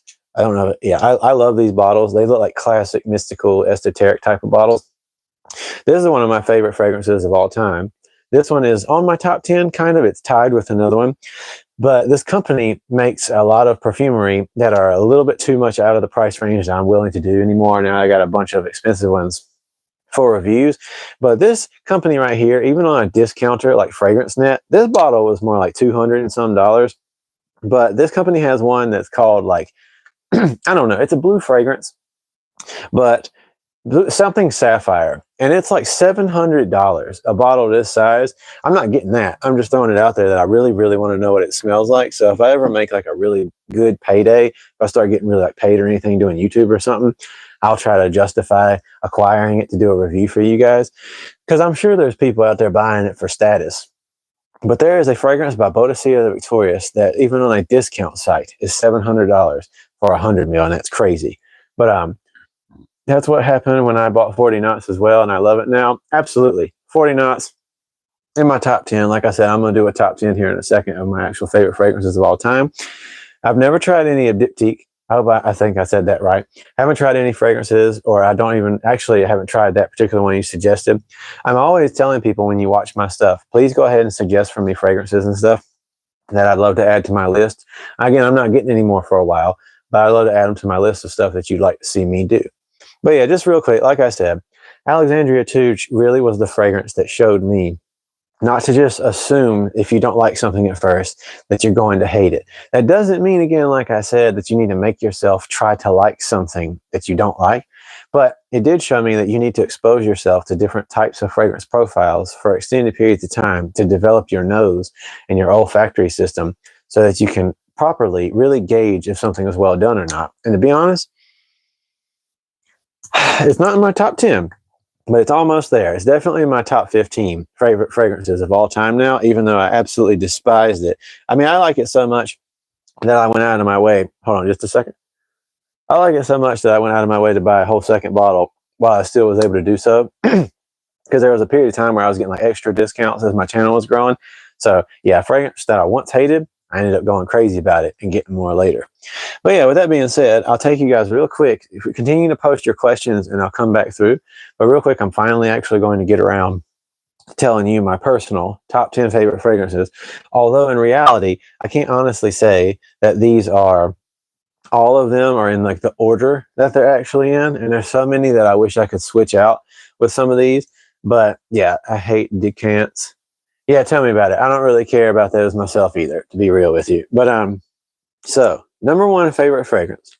This was a tough one for me because, to be honest with you, I kind of think that it's a bit of a tie. Actually, I'll say that it is a tie. But number one favorite, I'm going to say, can you please say my name? Nurarfa? Hopefully I said that right. Nurarfa. I'm sorry if I said that improperly. Again, I'm not the best at saying everybody's names, especially like people from other places, because there's names I haven't been exposed to. But Nurafa, hopefully I said your name properly. And if I did, I send you nothing but love and respect. And I apologize if I didn't. But yeah, real quick, before I said it correctly, thank you. That actually is really awesome. So thank you for letting me know that. But Xerjoff Naxos, tied with Amouage Reflection, my number one favorite fragrances of all time. Xerjoff Naxos is a little bit higher, but something about it is so special to me and just one of the most beautiful things that I've ever smelled. And I actually told myself I refuse to ever smell a dupe of this. Not that I'm sure that there's not dupes out there that did a great job, but Xerjoff Naxos, this is my favorite bottle to hold, and it is my favorite fragrance of all time. But I consider it tied with Amouage Reflection because they're almost exactly identical as how much I love them. This one's just a little bit higher, but Xerjoff Naxos will forever probably hold as my number one favorite fragrance, tied with Amouage Reflection. Right behind that is going to be Xerjoff's 40 Knots. Xerjoff's 40 Knots, again, speaks to me in the deepest ways. It's just one of my favorite things that I've ever smelled in my entire life, and I can't get enough of it. And I love wearing it. I think it's like the perfect summer fragrance. I don't recommend it for people a lot as a summer fragrance because even though it is like my favorite aquatic scent that exists, and it's one of the truest oceanic scent that you can come across, it's expensive. So it's not always very easy to recommend to people. Naxos is great. It sure is. Naxos, like I said, is my favorite fragrance in the universe. I would choose, if I had to pick one fragrance for the rest of my life, I would go with Xerjoff's Naxos.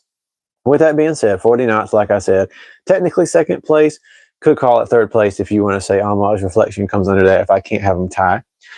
Then after that, this is a fragrance that I never, ever, ever can really recommend to most people because it costs way too much to actually buy a bottle of this. All Maison Francis Kurkdjian fragrances cost way too much to recommend to most people. But if I had to say, right underneath 40 Knots is my top favorite fragrances of all time, is Oud Silk Mood. Not Oud Satin Mood. Oud Silk Mood by Maison Francis Kurkdjian. This is one of the most incredible things that I've ever smelled. I can barely stand when I smell this. It's like hard for me to imagine that people were able to create this. This is so unique, so rich, musky. I love rose. I love anything rose scented, anything that has a floral, more. I know a lot of people, like my wife even cracks a joke like grandma, like this has a grandma smell. Anything that has a really classic rose traditional fragrance to me is one of my favorite things in the entire world. And this is on my top 10. This is in the, I believe, what I'll call the third place. Because again, Amouage Reflection and Naxxus by Xerjoff tie. Cannot separate them really, even though Naxxus may be a little higher as my number one. And then, like I said, Xerjoff 40 knots. But my third favorite is Oud Silk Mood by Maison Francis Kurkdjian. This guy, this perfumer right here, has made fragrances that even if you get the eau de parfum, this is an extrait de parfum, but even if you get the eau de parfum version of anything he's created, which I'm going to come back to this because this is also on my top 10. Now I'm going to come back to this. This is Grand Soir by Maison Francis Kurkdjian. Again, people change, people's taste can kind of shift over time. So I recently did a full review of this and it's doing pretty well. But I think during that review, which I filmed months ago, sometimes I film videos ahead of time and they can come back to bite me when I post about them later because my opinions might shift a little bit through time and exposure. But this was not even close to my top 10 at one point just because I was being bitter about the price. And I don't really like adding things to my favorites list that cost a little too much, because it can make you feel like, well, if I like it and then I want to wear it a lot, I have to kind of make myself not wear it a lot. But Grand Soir is an eau de parfum versus the extrait de parfum, or I've got Baccarat Rouge extrait de parfum. And to be honest with you, this man, when he makes fragrances, has managed to create things that just stick and stick and stick to your skin no matter what. And Oud Silk Mood, like I said, I know that it almost sounds like this is like my favorite fragrance, even though I'm talking about this more, but it's not my favorite. It's my third. This is just one of the most amazing rose musky oriented fragrances that I've ever smelled. It's unique in comparison. It doesn't really have much of an oud scent profile to it if that's what you're looking for, but I just can never get enough of this. And I barely wear it because, again, it's extremely expensive for a 2.7 mil. So I don't wear it very often. But this is one of those few fragrances. If you ever wanted a fragrance that you don't have to put much on and it just blasts and goes forever, get one of Maison Francis MFK, get one of his fragrances because they will just last and last. So again, too expensive for me to really recommend to people most of the time. Honestly, lots of other fragrances by him are more unique than Baccarat Rouge. I know everybody's always cray-cray about Baccarat Rouge. I have Baccarat Rouge, but I almost never wear it. Honestly, I kind of think about my wife more when I think about that scent because she prefers it. But this bad boy right here, if you ever get the extrait de parfum of Oud Silk Mood, I'm telling you, 4 sprays, if not 3, and it will last well beyond all day. And I work 10-hour shifts, so I can tell you it just goes and goes and goes.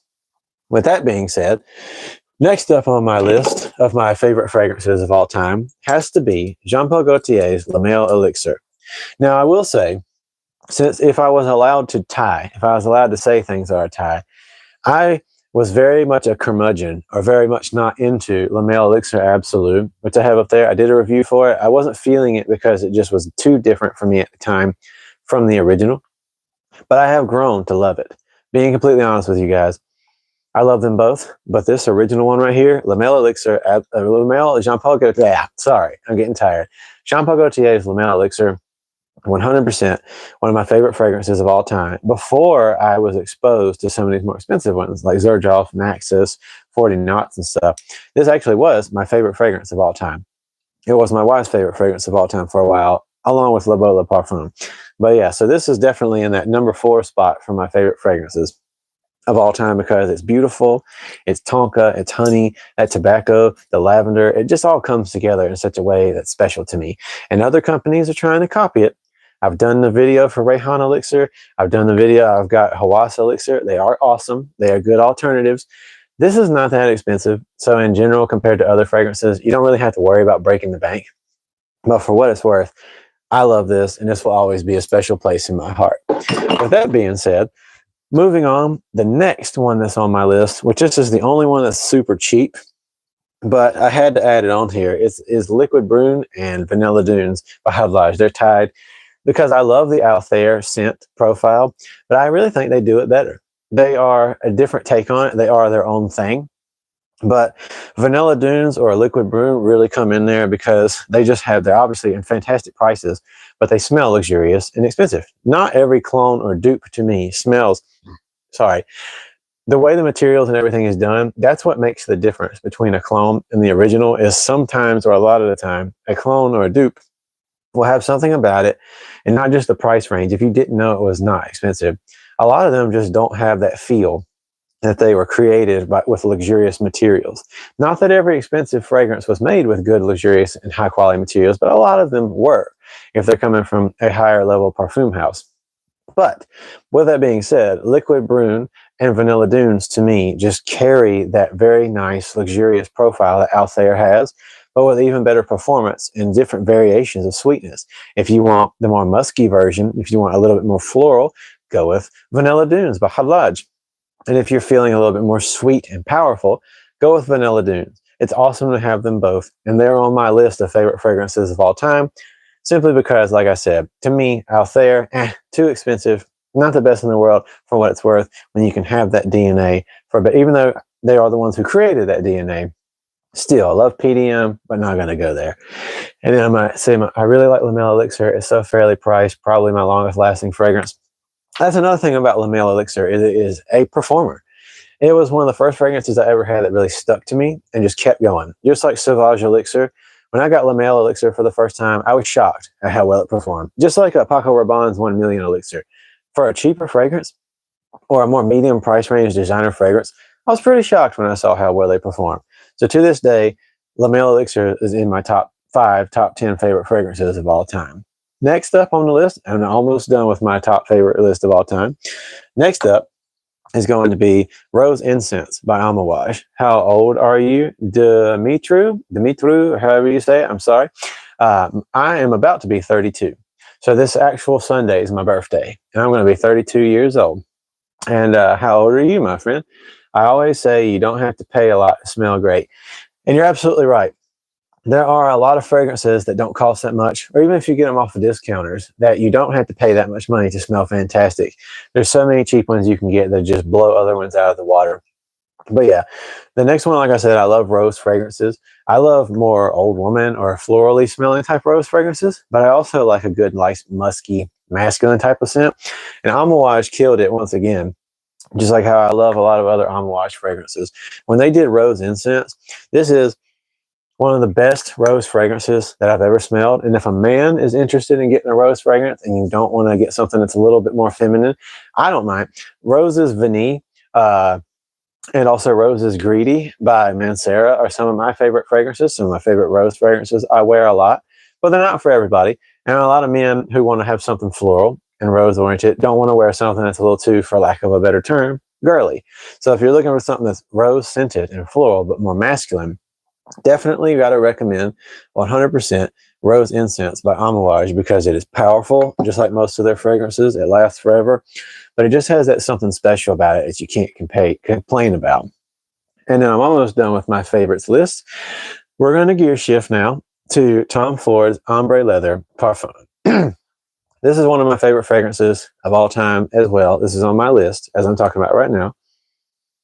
They say that Toy Boy is a good rose fragrance. I may get it. Well, you know what, Jonathan? I recommend you do, because I'm not going to get that anytime soon, because there's other ones I'm going to do in the meantime. But it would be very awesome for me if people who are becoming my buddies on here, if you purchase something that I don't have, I'm trusting you guys' opinions, especially you guys that I know have like a good collection, or you expose yourself to a lot of scent profiles. So if you get Toy Boy and you smell it and you like it and you think it's good, and you can like really tell me if the note profiles come through and they shine, please let me know during my next live stream or whenever you get it. I'd love to talk with you and see you again. Let me know what you think and let me know how you feel. But definitely Tom Ford's Ombre Leather Parfum, one of my favorite fragrances of all time. It is leather done in the most special way. I have Tuscan Leather by Tom Ford. Tuscan Leather by Tom Ford is a really awesome fragrance. I'm not going to pretend that it doesn't do well performing wise, even though a lot of private batch, very expensive Tom Fords aren't really worth it. Thank you, Jonathan. But Ombre Leather Parfum by Tom Ford just performs very well. The original Ombre Leather does as well. The Eau de Parfum, it performs very well too. But this one just really does it. By the way, just throwing this out there, if at any point in time, because I forgot to recharge my microphone, if at any point in time it seems to go out, please let me know. I'll probably go ahead and end the stream at that point. But for as long as it's still going, just guys keep me updated. Those of you who are sticking around from time to time, help me out. But yeah, Tom Ford's Ombre Leather Parfum is one of my favorite fragrances because it's just beautiful, smooth leather with sandalwood. Again, Tuscan leather is awesome. It's got a beautiful fruit note. I think it's raspberry. It's got a wonderful overall scent profile to it. But this just smells like the most wonderful beach day. There's other fragrances that I have that are awesome beachy fragrances, but something about ombre leather parfum, just that sandalwood with the leather, it's so nice. I wore it the other day at work. My good buddy told me that I smelled like an expensive car, but not in like a bad way, just really beautiful. But for a leather fragrance, if anybody out there has considered trying out or getting into leather fragrances, there's some I would recommend going for if you want to spring the extra money and really do something bold. So like Reckless Leather by Amouage. If you're trying to do something a little bit more on the bold side, definitely can't go wrong going that route.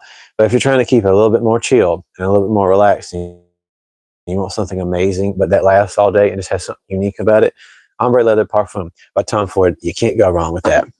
Now, moving on. This is something I considered taking off of my top 10 list, only because I still absolutely love it. I really, truly do. But there's just other stuff that's starting to feel a little bit more me than this. But I'm still going to keep it on here because I do enjoy this and it's special to me. And there's certain days when this really just hits me hard. And I might do an updated top 10 list at some point where some of these variate. But this is a tie. This right here is going to be a special tie for me, again, because I'm allowed to do that. It's my channel. If I want to tie stuff, I totally can. But down at the bottom of the list, number 9-ish, a tie with my favorite fragrances of all time, is Layton by Parfums de Marly. This was a tough one for me because just like having to get used to things, it does have, like everybody says, a type of Vicks Vapor Rub feel to it to some extent that you kind of have to work through. It is, when you first apply it, it does have that type of Vicks Vapor Rub vibe. But for what it's worth, honestly, I love this. The apple and all the rest of the notes really comes through in such a gorgeous way, and it stays. This actually does have pretty fantastic performance.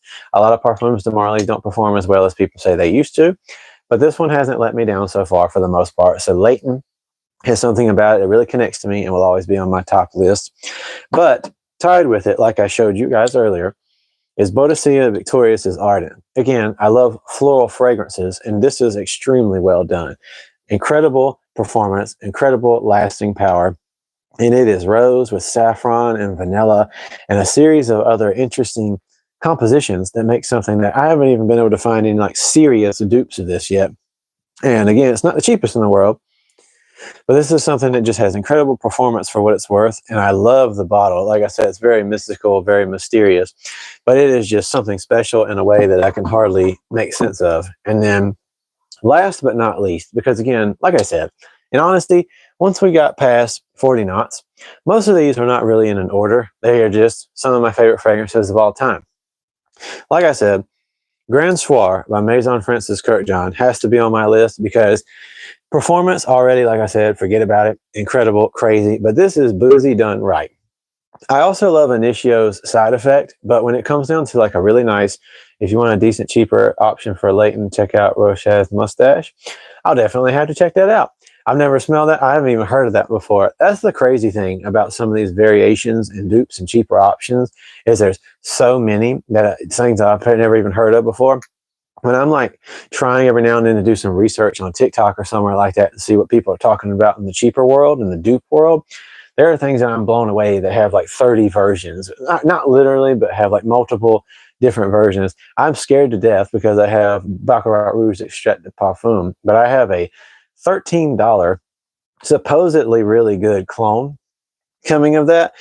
And I'm really nervous about it because, like I said, 13 bucks is not very expensive. So I can't fathom that it's actually anywhere close to the real thing, as expensive as the original Baccarat Rouge is. But like I said, I got a $13 clone of this coming, and I'm super nervous about it, but it's coming in tomorrow, and I can't wait to kind of smell it and just be like, all right, let's see how this is. But thank you, Jonathan, for suggesting that Layton clone, or like DNA similarity. But yeah, like I said, the last one on my top 10 favorites of all time, again, not in any real particular order, except for the top ones, is Grand Soir, because this is truly, like I said, you know, Side Effect by Initio is an incredible boozy, tobacco-y fragrance, but this one just does it in such an elegant way. I feel like Side Effect would be like a young man who's just really starting to develop into like young adulthood in his 20s and is trying to go out and really be powerful and like say, here's me. But if you want elegant, if you want class and sophistication, and you want a good tobacco rummy type of scent, Grand Soir is one of the greatest things that I've ever smelled in that capacity. And it also has like the most ridiculous performance for something like it. Like I said, this is an eau de parfum. And yesterday, I wore something completely different on the rest of me, but I put Grand Soir on my right hand, just on my hand, and I sprayed it just to kind of give it some time and see how it really still performs because I hadn't worn it in a while. And I sprayed this just once on my hand. I'm not exaggerating with you. By the time my shift was over and I worked 10 hours, you could still smell it this far off of my hand. And I'm not lying. As you young kids like to say, glazing, whatever, compared to a lot of fragrances that I have that wear off as a skin scent even pretty fast, it blew my mind to retry Grand Soir and to put it on my hand, just one single spray. And after my 10-hour shift, I'm still smelling it. That was a shocker. It brought me extreme joy because, like I said, the scent profile is one of my favorites. And honestly, even though I think you can wear any fragrance any time of the year, whenever you want, without being like, oh, is this a winter fragrance? Is this a spring fragrance? You can wear what you want when you want. But this is like the most perfect Christmas fragrance of all time. If you wanted to have something like, I think that Sauvage Elixir and stuff like that is pretty good too for that type of season. But if I was to ever say that a bottle of something I open up really smells like an amazing Christmas morning, Grand Soir by Maison Francis Kurkdjian really hits the nail on the head. So absolutely love it. Can't get enough of it. With that being said, Armaf Untold. I've never smelled Armaf Untold, but I would like to give it a shot at some point. So I'm going to open while I'm still going to do this for a little bit longer. I might go another 30 minutes. We'll see. I might go another 5 minutes. It just depends. But like I said, from this moment forward, I'm going to have you guys, if you want to ask me more questions about fragrances, if you want to ask me more questions about my personal collection, or just me in general, you're more than welcome to do so. But while I've got this far in, it's like an hour and 40 minutes in. The first 20 minutes, I talked about what the original title of this video is. And even though only a few of you are still watching, I'd like to real quick kind of rehash and kind of talk about what originally the point of this whole video was. So again, while I'm doing this, I will stop and pause to answer fragrance questions if you have any, or to answer questions about my collection or me. But I am going to reiterate to any of you guys who are watching, if you are a content creator, especially, well, no, not especially. I was going to say especially if you're a fragrance creator, but please, if you are any kind of creator, if you are a gaming channel, if you are a cooking channel, lifestyle, blogging, vlogging, I don't care, travel, I just want you to know, like the title of this video originally says, about using YouTube promotion. I had this channel. It started to do certain videos. We're getting shared around other types of pages, and we're doing well. I started gaining a series of just random subscribers. Honestly, again, a lot of them weren't even really active subscribers. From what I could see, even before I did YouTube promotions, I was getting a lot of people who were just subscribing just to do it, I guess. Maybe they liked the video topic or whatever. But there was a lot of like active, like real valid people who just weren't really watching. But still, I was getting good views. Things were growing. And just to reiterate, if you're watching this and you're thinking about using YouTube promotion, please don't, because I cannot stress enough. After my channel was growing and I started getting emails from YouTube's ads team saying, try it out, try it out, try it out. I ended up, you got faith, brother. Thank you so much for saying that, Jonathan. But I did try YouTube promotion. And I was like, hey, okay, if you guys say that it'll help my channel continue to grow, it's already doing well. Naturally, if you're creating something and you want it to continue to grow in normal business settings and normal environments and stuff, advertising is a perfect idea. I'm not a business person or anything. I don't have a major or anything like that. But most of the time, if you are doing a business or operating something, my wife runs a business, advertising is the best thing that you can do. So I did that on 5 whole videos, and they got some of the worst views on any of my videos on this channel prior to recently, even though they were running for a couple of weeks. They only each garnered roughly around 25 or so subscribers or something along those lines. Barely had any subscribers from a few of them and none at all. So no, to answer anybody's question, if you come see this, I'm going to say this till the cows come home. I did not buy all my subscribers. YouTube validated my subscribers, and I actually do have a silver play button, an actual silver play button. I'm going to be doing the unboxing video for that soon. And one thing that is for sure, and I can tell you this, is you can't purchase your way into faking that. If somebody seems to have managed to do that, I don't know how they pulled that off, because I can tell you, before YouTube sent me my stuff, it took like 2 or 3 weeks for them going through my stuff and then saying, okay, we've confirmed, make sure all your stuff's correct, so we're going to send you your silver play button. So my silver play button is actually from real people who subscribe to my channel. So to anybody who may be curious and actually sees this and thinks I fake that, that is not the case.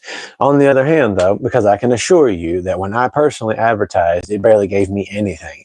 But what it really did do, that's been very bad for my channel, and I'm very upset about it, is I just crossed over to that point of getting my silver play button, having people looking at me, even people potentially wanting to do sponsorship, sending me emails to my professional account for the channel. I run those ads, they end. Things were fine while the ads were running on my channel, but once the ads ended, that's when everything shifted. And I don't know literally what happened, but all of a sudden every video, like I said, I posted after that, nothing. 50 views, maybe 100 views. I used to could post a video. If you go back and watch my videos, I could post them, and then literally within 2 days, they're at least over 2,000 or 1,000, if nothing else. And then all of a sudden now, a week later, I've still got 50 views or whatever on something. So it's been discouraging. And again, upon further research and talking to other fellow content creators and people along those lines who've either done it and had to make new channels or just know people who did it, apparently that's just how it works. They push on you to advertise. You pay money to try to advertise. They throw your video in front of a bunch of random people who could care less. There's no real algorithm behind it. You get bad watch time, bad click-through rates, and then they don't help you anymore going forwards. They punish your channel basically going forwards to try to keep you either wanting to spend more money to get more views that are all fake and aren't really even substantial, and then maybe gain some fake subscribers. So it 100% will hurt you. Also, only, like I said, only one person that I've talked to ever used YouTube promotion and then came back, like kept keeping their channel, and it recovered from that because they kept posting, and it took a while. So I'm in a worse position than they were because they had like 30,000 or 20,000 subscribers at that time when they did that. So it didn't look as bad while they were trying to rehash. Now it doesn't look so good. So it's discouraging, but a silver plate button is a pretty big deal. For you guys saying you got faith in me and stuff and that my channel will recover, I appreciate you so much. Jonathan, Sammy, you guys, everybody who's been watching. This is really what it's all about. Again, to anybody who's got a YouTube channel, you want to get views and growth and stuff. But the most important thing, like I said, you know, if certain things can make like the subscribers that you have not even really be able to come across or see your stuff or whatever, or if people aren't consistently watching, I'll say the same thing that like my dad, who's been a musician my whole life, and I used to be a musician as well. If you're watching this and you want to create content or be in a band or whatever, I'll tell you, having just 10 people who stick with you, having just 10 people, having just 100 people, or even just having 5 people who stick with you through everything that you do, who watch your stuff, who talk to you and comment and like, that is more valuable than having what looks like 3 million people who don't ever watch anything. So like subscribers and all that crap, it means absolutely nothing if people don't care about what you're doing and they're not watching you on a regular basis. So that's why, like I said, you know, I'm proud of what I've accomplished so far, but even with like screwing up my channel a lot, having tried to use the promotions and stuff, it's almost, even though I'm working through this in real time, it's a good thing because I get to reset. Whatever negative might come from it, whatever comments I might get, I still get to reset. Bro, have you tried Ortho Parisi Megamare?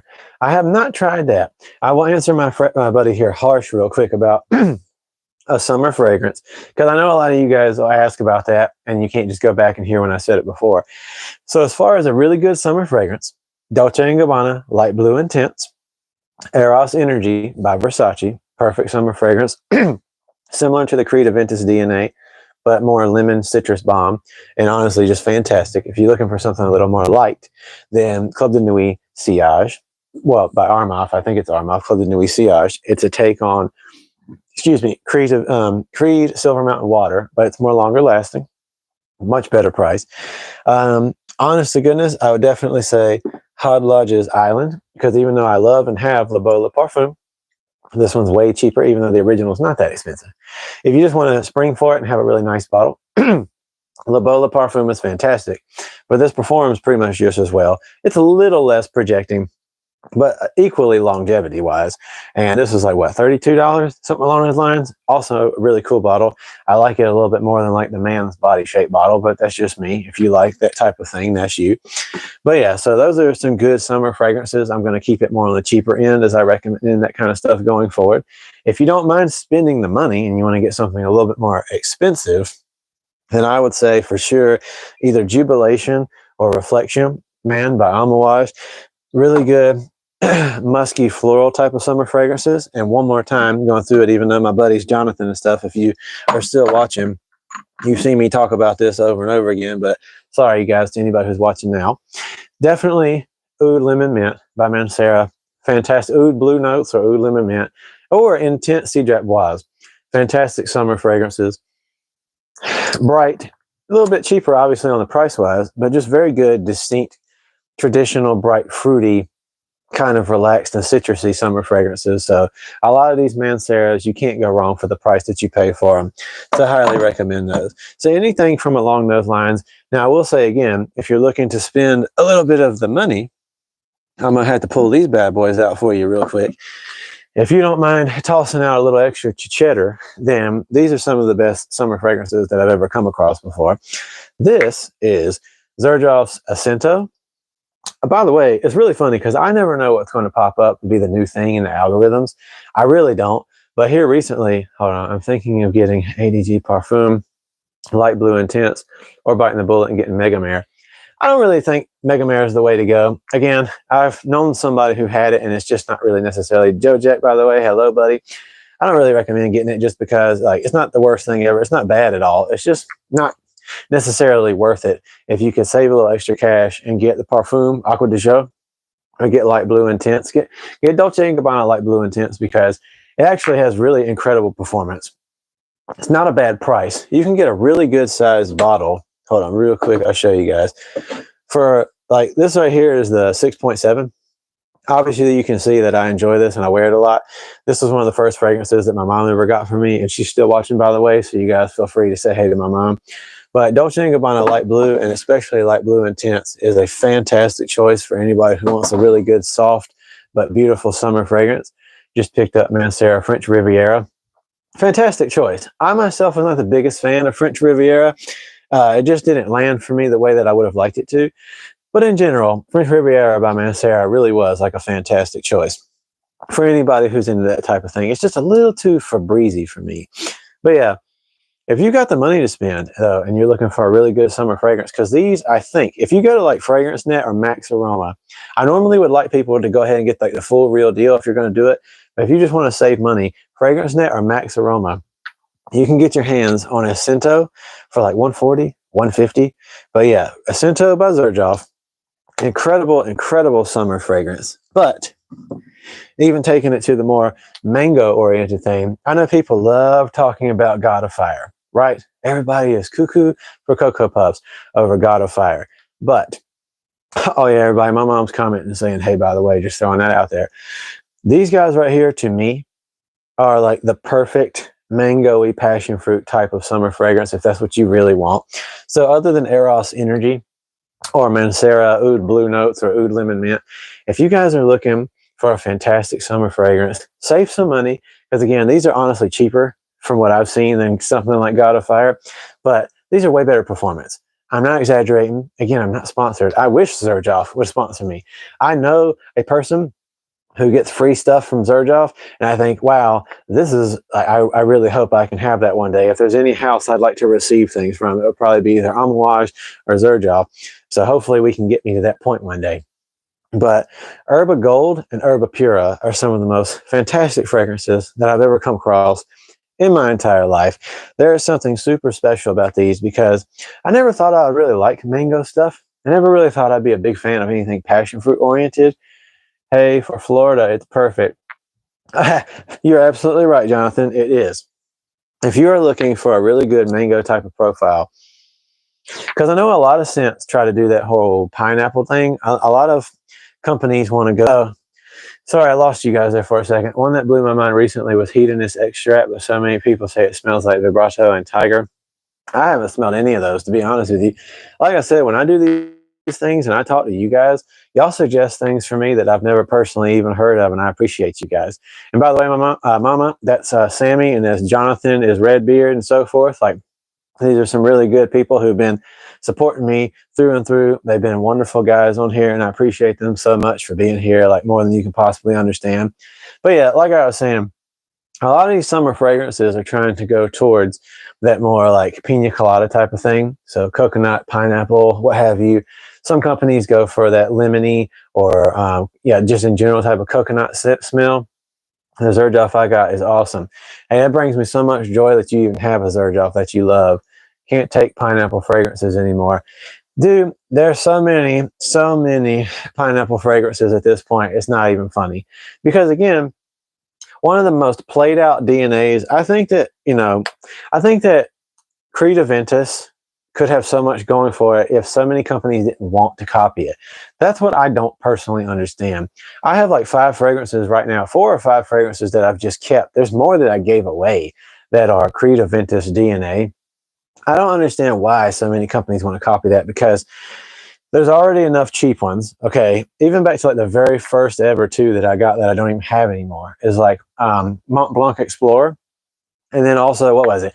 Armaf, Club de Nuit Intense and stuff like that. I even had the Parfume. By the way, I'm sorry if I look strange when I'm doing it right now, but I'm almost positive that like a little spider bit me on the leg.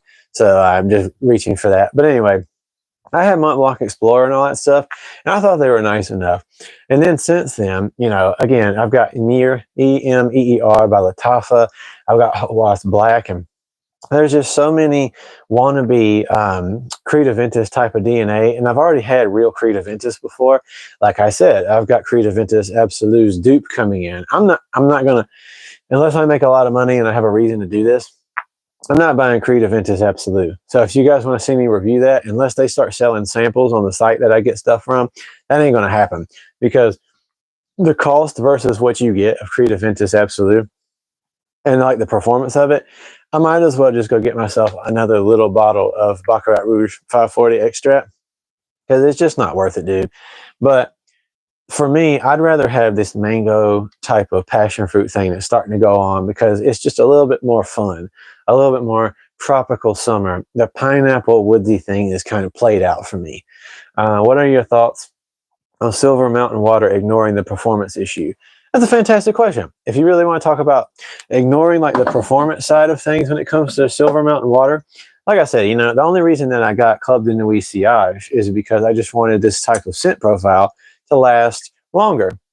But this is actually, this and Milsime Imperial, I think I said that properly. I'm not personally from France.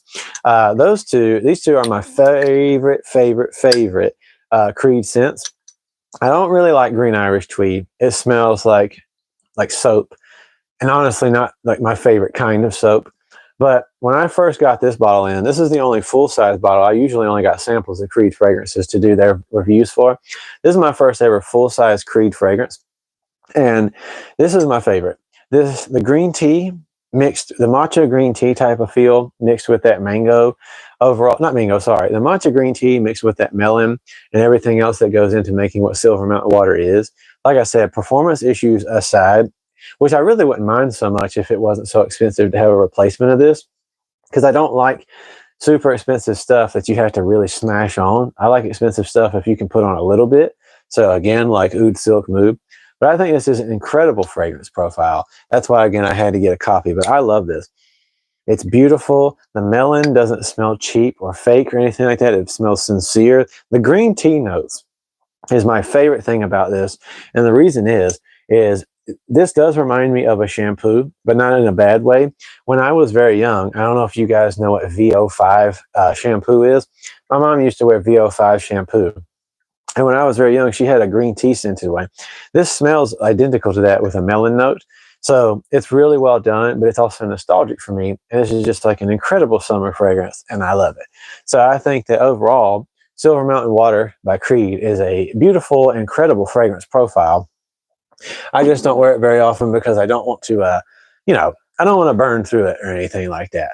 But with that being said, moving on. Sorry, I have to go. Well, hey, Sammy, I really appreciate you so much. Keep your eyes out for my Silver not my silver mountain water, my silver play button video. It is going to be coming soon. So I'm very excited. Well, it's already came, but the video is going to be coming soon. I'm very excited to do that. Although at the same time, like I said, it is a little bit bittersweet to be actually doing it. But thank you, Sammy, and I'll see you next time. I appreciate you. Check out Scent Rush. I haven't really looked to see if the Creative Ventus Absolute. Okay, I'll definitely check that out. Like I said, the dupe that I have of Creative Ventus Absolute coming in, I've smelled the original. Like I said, I'm not going to buy an actual bottle to do a review, but I am very excited to get my hands on this new one just to see how does it perform. Because compared to the original, this one has a little bit of a apple type of note and things like that going on to it, so I'm excited. Have I tried PDM Greenly? I sure have. I talk about this one quite often lately, especially because of this weather coming up. So I'm sorry to any of you guys who have already been watching and are just now tuning in. But yeah, I've had PDM Greenly for a while, and as you can see, I've worn it and tried it out pretty decently. But also, unfortunately, this is just one of those ones where you're going to have to really spray it on a lot if you want it to perform very well.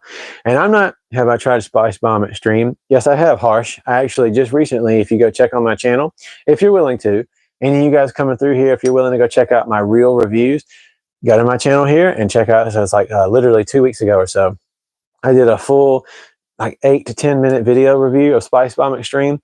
So go check that out. Go look at my actual video catalog and you'll see it's just a few videos back of me doing Victor and Rolf Spice Bomb Extreme. It's a great fragrance. Not one of my favorites. I don't personally ever wear it because it's just not necessarily my style or anything like that. But it is because I like other types of more cinnamon infused type of spice fragrances. But for what it's worth, the Spice Bomb Extreme is a pretty good performer and it's extremely cheap.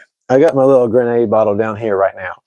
But you're so old. You remember Finesse shampoo? Oh yeah, no, that's the old school stuff right there, buddy.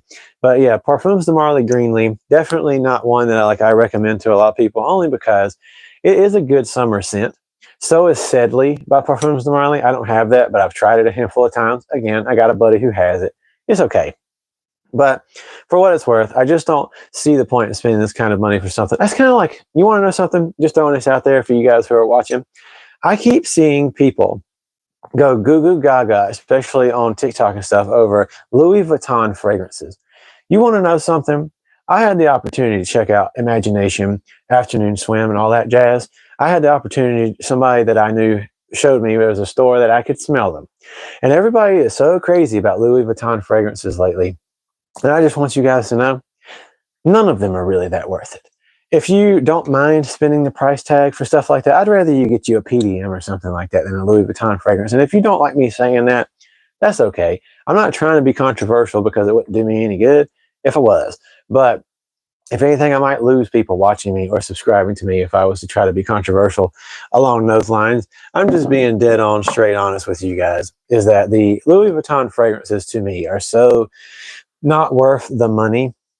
I have known people who have them and have worn them and personally say that the performance on them is just like, bleh. So they smell fine.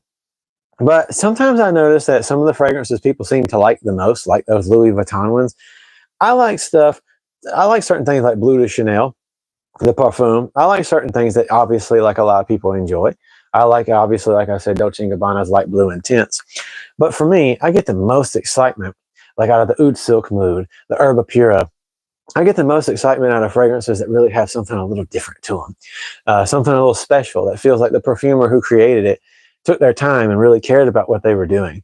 So when I smell stuff like that, when I come across those Louis Vuitton fragrances to me, so I know I'm ranting about it a little bit, but as I've been looking on TikTok and stuff, people have been going absolutely Cocoa Puffs, trying to push it in your faces, like buy Imagination, buy Afternoon Swim, blah, blah, blah, blah, blah.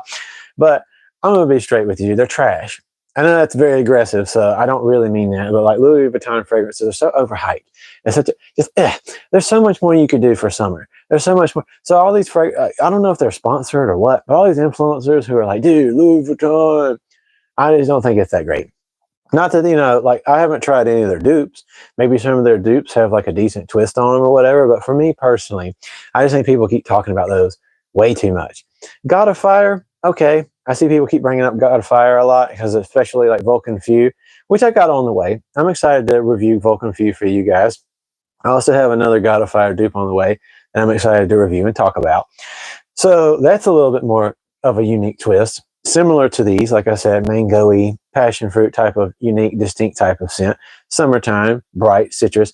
I like that. I like oriental type of fragrances. So that's something I at least am okay with there being hype around God of Fire. But again, just the last time I'll say about it, but anybody watching, Louis Vuitton fragrances, super expensive and overhyped and just a waste of time. There's so much more out there to pick from. Don't throw your money away for something like that. It's not even comfortable. If you're going to spend a lot of money on a fragrance, please make sure it's something that's going to perform. Let me show you. Well, I'm not going to pull it out, but you see I've got Xerjoffs. You see I got a bunch of Xerjoffs. Down at the bottom of my rack over here is one of my wife's favorite fragrances of all time, and that is Xerjoff Opera, Opera. Xerjoff's Opera. That is one of my wife's favorite fragrances of all time. And let me tell you a secret. That fragrance, if you go onto like FragranceNet or Max Aroma, or even full price, it's not that bad, but you can get you a Xerjoff Opera, or even any of these. But if you get Opera, that bad boy is like a whopping like $130. And guess what? You spray on like 4, 5 sprays, and it will last, and not just last, it will come off of you multiple feet for up to 10 hours. Versus you spend all that money on a Louis Vuitton fragrance, right? And guess what?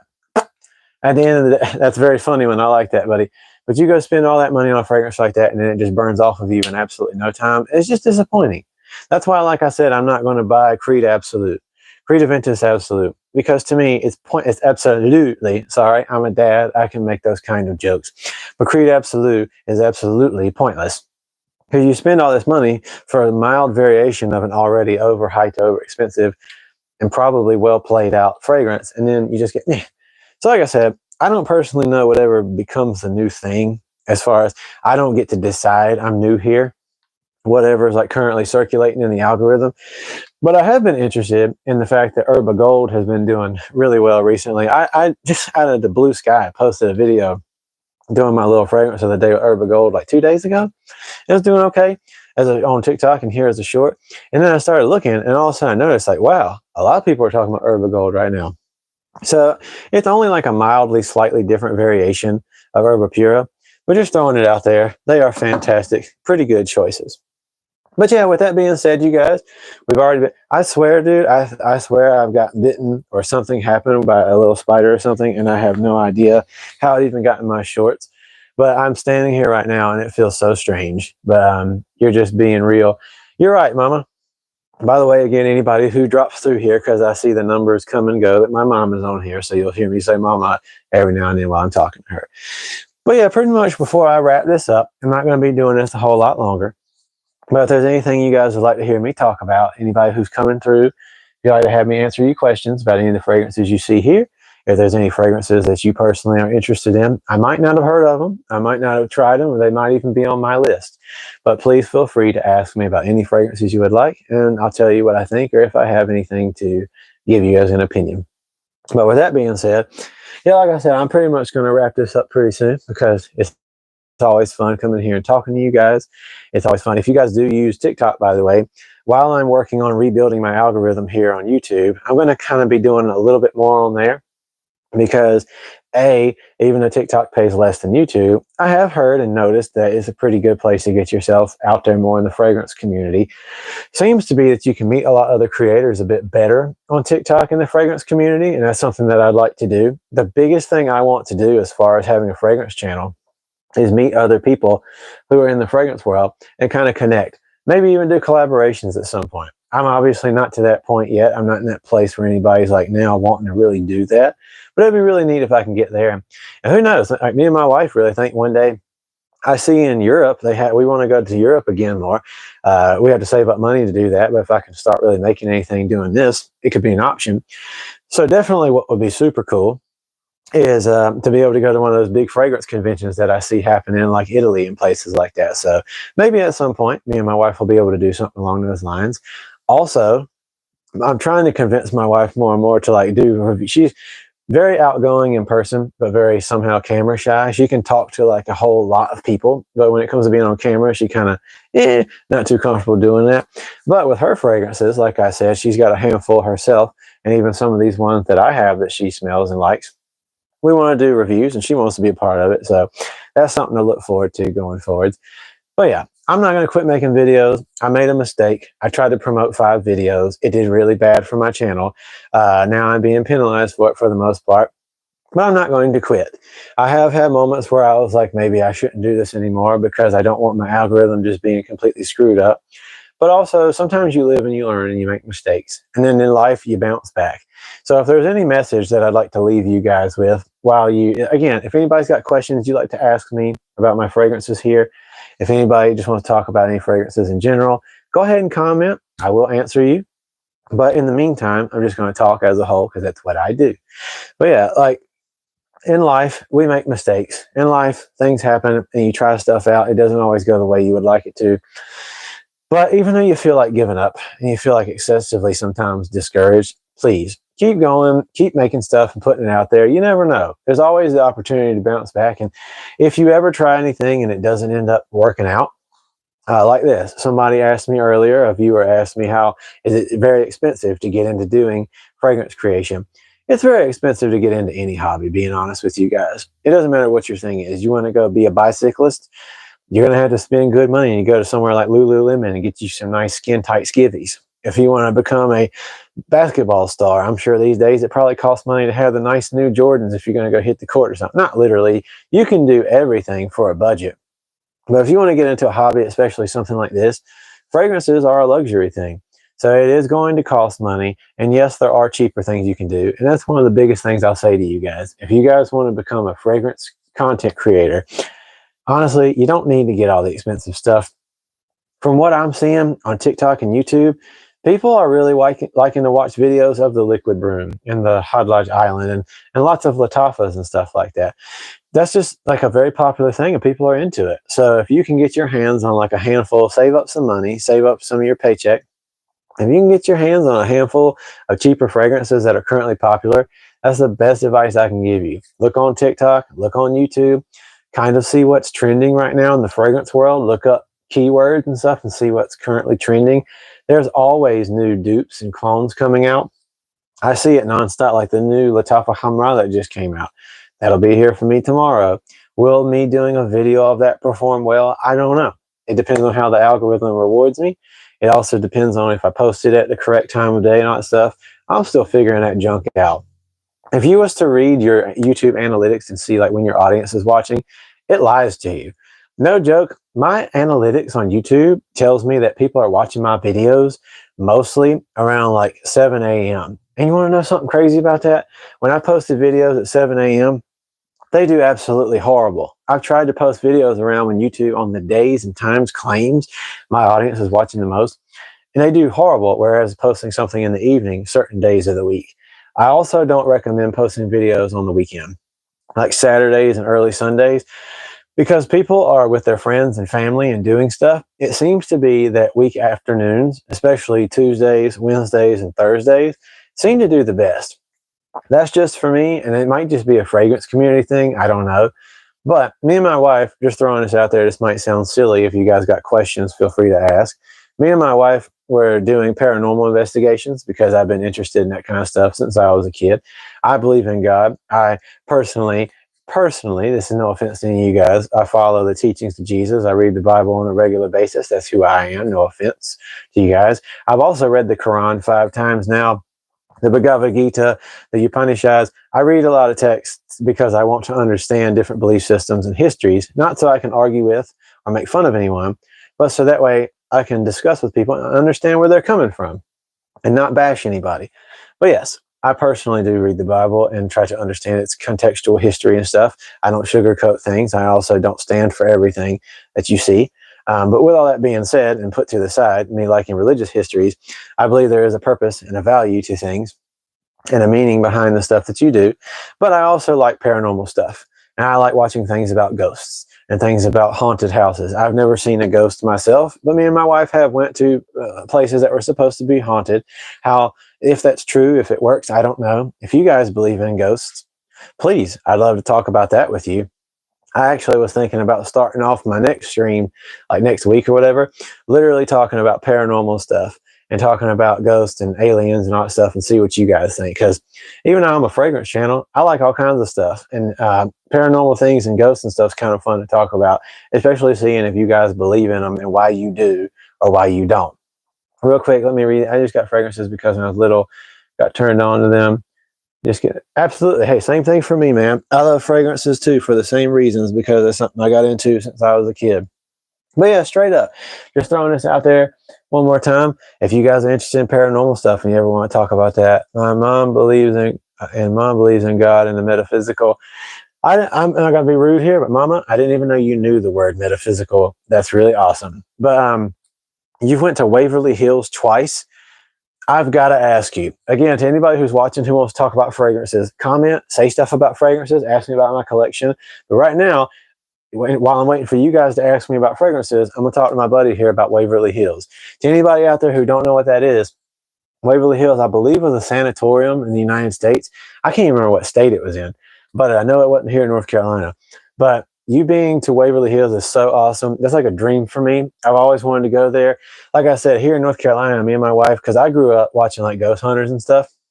And my mom's the one who kind of got me into that. And I just always wondering, is there haunted places for real? Is it kind of like people go to places that's supposed to be haunted and they just kind of get freaked out?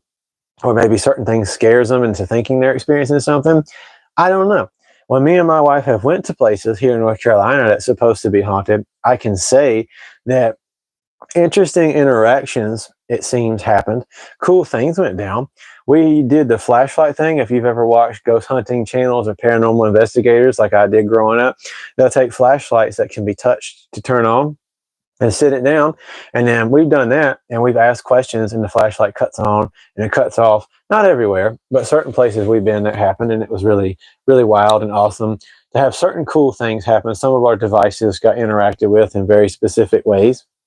But regardless, like I said, I never saw a ghost. I'd like to know if that's an option. Again, I believe in God, but I also believe that for one reason or another, people have such deep attachments to things here on this earth that it is possible that people are still here and stick around for one reason or another when all this is said and done for a particular reason. People used to say things like, we should meet up and go to St. Augustine. That would be insane. I literally, like I said, watching ghost hunters and stuff, St. Augustine is one of the coolest places that you can possibly go to and check out paranormal activity. And so I'd love to come down there sometime. Me and my wife could come down at some point. I've never been to Florida, but that'd be awesome to come check it out. And we go together and like see what's going on. I don't know if it costs money. I'm sure it does to go check it out. But by the way, to the 17 people watching right now, anybody dropping through, I'm just talking with my people here in the chat about ghosts and paranormal stuff. But again, I'm always willing to answer questions about fragrances and content creation, whatever you'd like to. I know to people who've been watching, I keep repeating that. But when you're doing these live streams, people come and go. So you have to kind of reiterate what's welcoming and what's not. But yeah, as far as all things are concerned, we went to a few places that were really, really crazy. We went to a place one time and I had devices set up that supposedly people can potentially interact with, or spirits can potentially interact with. If it's true, I don't know. But when we had these devices set up, I basically knew for sure, I knew ahead of time that the area that we were at supposedly had children who passed away back there in the enslavement times, unfortunately, during the Civil War era. And so in this place, I asked while the devices were going, again, by the way, anybody dropping in, we're talking about paranormal stuff right now. Feel free to ask about fragrances. Would you like to visit India? I cannot tell you. Sorry, I just touched the microphone. I cannot tell you. Probably, hold on, my mom. Yeah, my mom also said that when I was a kid, my mom and my dad let me know that when I was a child, apparently I talked to the spirit of my grandfather who passed away, who I never met and didn't know anything about. And we'll get back into that in a second. But I would absolutely love to come to India at some point. Who knows? Maybe we'll come one day. Maybe me and my wife will come, and we might get to meet you, Sarthak. Again, hopefully I'm saying your name properly. I love Indian culture. One of my wife's closest friends, who is also one of the bridesmaids at our wedding, I think she was a maid of honor. Her family's from India. I'm not entirely sure where, but I'm pretty sure that they are Punjabi. Sorry. Something like that. But I've always been very interested in Hindu culture. Like I said, I've read the Gita, the Upanishads, the Ramayana, stuff like that many times. I love Indian culture. I think it's fascinating. It's very beautiful, traditional, spiritual history. So Indian culture is fantastic. Perfumery between the Middle East and India, that's where basically fragrances originate. So I'm very passionate about Indian culture. There's even a little Indian market that me and my wife started going to a lot recently because they have fantastic snacks, and it's where I get my figs and stuff like that. They got a lot of awesome things that you've never seen before if you're just from America. Glad to hear that from you. Hey man, obviously, like no problem. Like, different cultures around the world are fantastic and interesting. You never know what you're missing out when you just stick to and focus on what you focus on, and like your own place. Like, I grew up in North Carolina in the American South. So originally as a child, I only really have experienced what it's like to be from here. But when I get to meet and talk to, that's another one of the reasons I wanted to do this and to put myself out there making content creation, is because if I can meet people like you from India, meet people from, I've talked to somebody, met somebody from Egypt, I met people from all over. I'm very, very passionate about the fact that there's different places in this world and different cultures, and I like meeting different folks. I myself got super excited when I did DNA testing and stuff to find out where my family's from. Obviously, as you can see, I'm a white dude from North Carolina, the American South, but I did DNA testing because my dad's always been a little bit more, slightly more tanner than a normal person. He's got certain facial features, but I thought, who knows? As it would turn out, my dad's he didn't know, because his dad passed away when he was young and they didn't really keep up with stuff. He didn't know where his dad's family was from, other than the fact that his dad often told him they were from somewhere like Germany or somewhere like that. Well, as it would turn out, my dad's majority of his DNA is from Germany. And then the other, almost like a huge chunk, like 30 plus, almost 40% of my dad's DNA is from Iran and from Iraq, from Morocco, from, where is it? Tunisia, something like that. My dad has a lot of North African and Middle Eastern ancestry that he didn't know anything about. And to me, that was one of the coolest things in the world for me to find out, is that on my dad's side, he's got a lot of family ancestry from Algeria, from Morocco, Tunisia, Iran, Iraq. It really continued to fuel me to want to learn more about Middle Eastern and North African history and kind of understand. Hold on just a second, you guys. Sorry, I swear there's still a spider biting me in my pants, but I might just be going crazy and doing the little pants dance. What part of North Carolina? So I go kind of iffy about telling people exactly where I'm at, but it's from central North Carolina. So I can tell you this. I was originally from a place called Burlington, but I don't live there now. I live a little bit of ways from there. But yeah, the only reason I say it like that, not to be strange, but you never know who's watching. And I'm not going to give people my exact location, but I also am down if people live near here. If anybody lives in or near North Carolina and you'd ever like to meet up someday, definitely love to talk with you. Do FaceTime first. I want to make sure things are safe. Make sure people are really who they seem to be and stuff. But if people are ever near this area and you're willing to let me know you are a real person, do some FaceTime and stuff like that, or something along those lines, I love to hang out and get to meet folks and stuff. Mine is also from, and my mom's got family on her side as well from Nigeria. Yeah, Waverly Hills, kid you not. I kicked the blue ball and it went rolling. Then I kicked the red one and it stopped right in front of me and my wife. That is crazy. So like I said, paranormal stuff, by the way, anybody who comes through, drops in, it would be a fantastic experience meeting you. Hey, dude, same thing to you. If I ever come to India, if me and my wife get to come, I don't know what part of India you're from, but if me and my wife ever come through there, it'd be super cool to meet you. If you've got a family in America, if you're ever in this area and stuff like that, I love meeting people, connecting to different people from different cultures. If any of you guys watch my videos or my channel and you'd ever like to connect even more, please find my Instagram, find my TikTok and stuff like that. Whatever you can get a hold of me on, pull up my information. I'll show you guys real quick because I love talking to you guys. It's super exciting when these days when I'm off and my wife is at work, between fragrances, aliens, the paranormal, ghosts, and all that stuff, whatever you guys want to talk about, cultures, different places in the world, God, spirituality, I'm always wide open to talk when I do these things. It's not just a single note situation, because I want to have a real community where we can become buddies. Even if I ever have 1,000,000 subscribers, which I think is probably not going to happen, anything's possible. But if somehow I ever even get to that point, you guys who are here right now and anybody who comes along the way, I always want to meet you guys, because the world is a place full of lonely folks. Even me right now, I got a lot of people in my life I love, friends and family, but days like today when everybody's busy, I'm off work and my wife is at work, obviously it's nicer to talk to folks, even if it's just like this, than to just sit around not communicating. I think we spend way too much time on our phones just scrolling and screwing around anyways than actually connecting to real people. So when I get a chance to talk to you guys or whatever and connect, it's awesome. Best fragrance that chicks compliment you. I'll answer that in just a second. Just showing you guys. I ain't got hardly no followers or nothing yet, but check it out.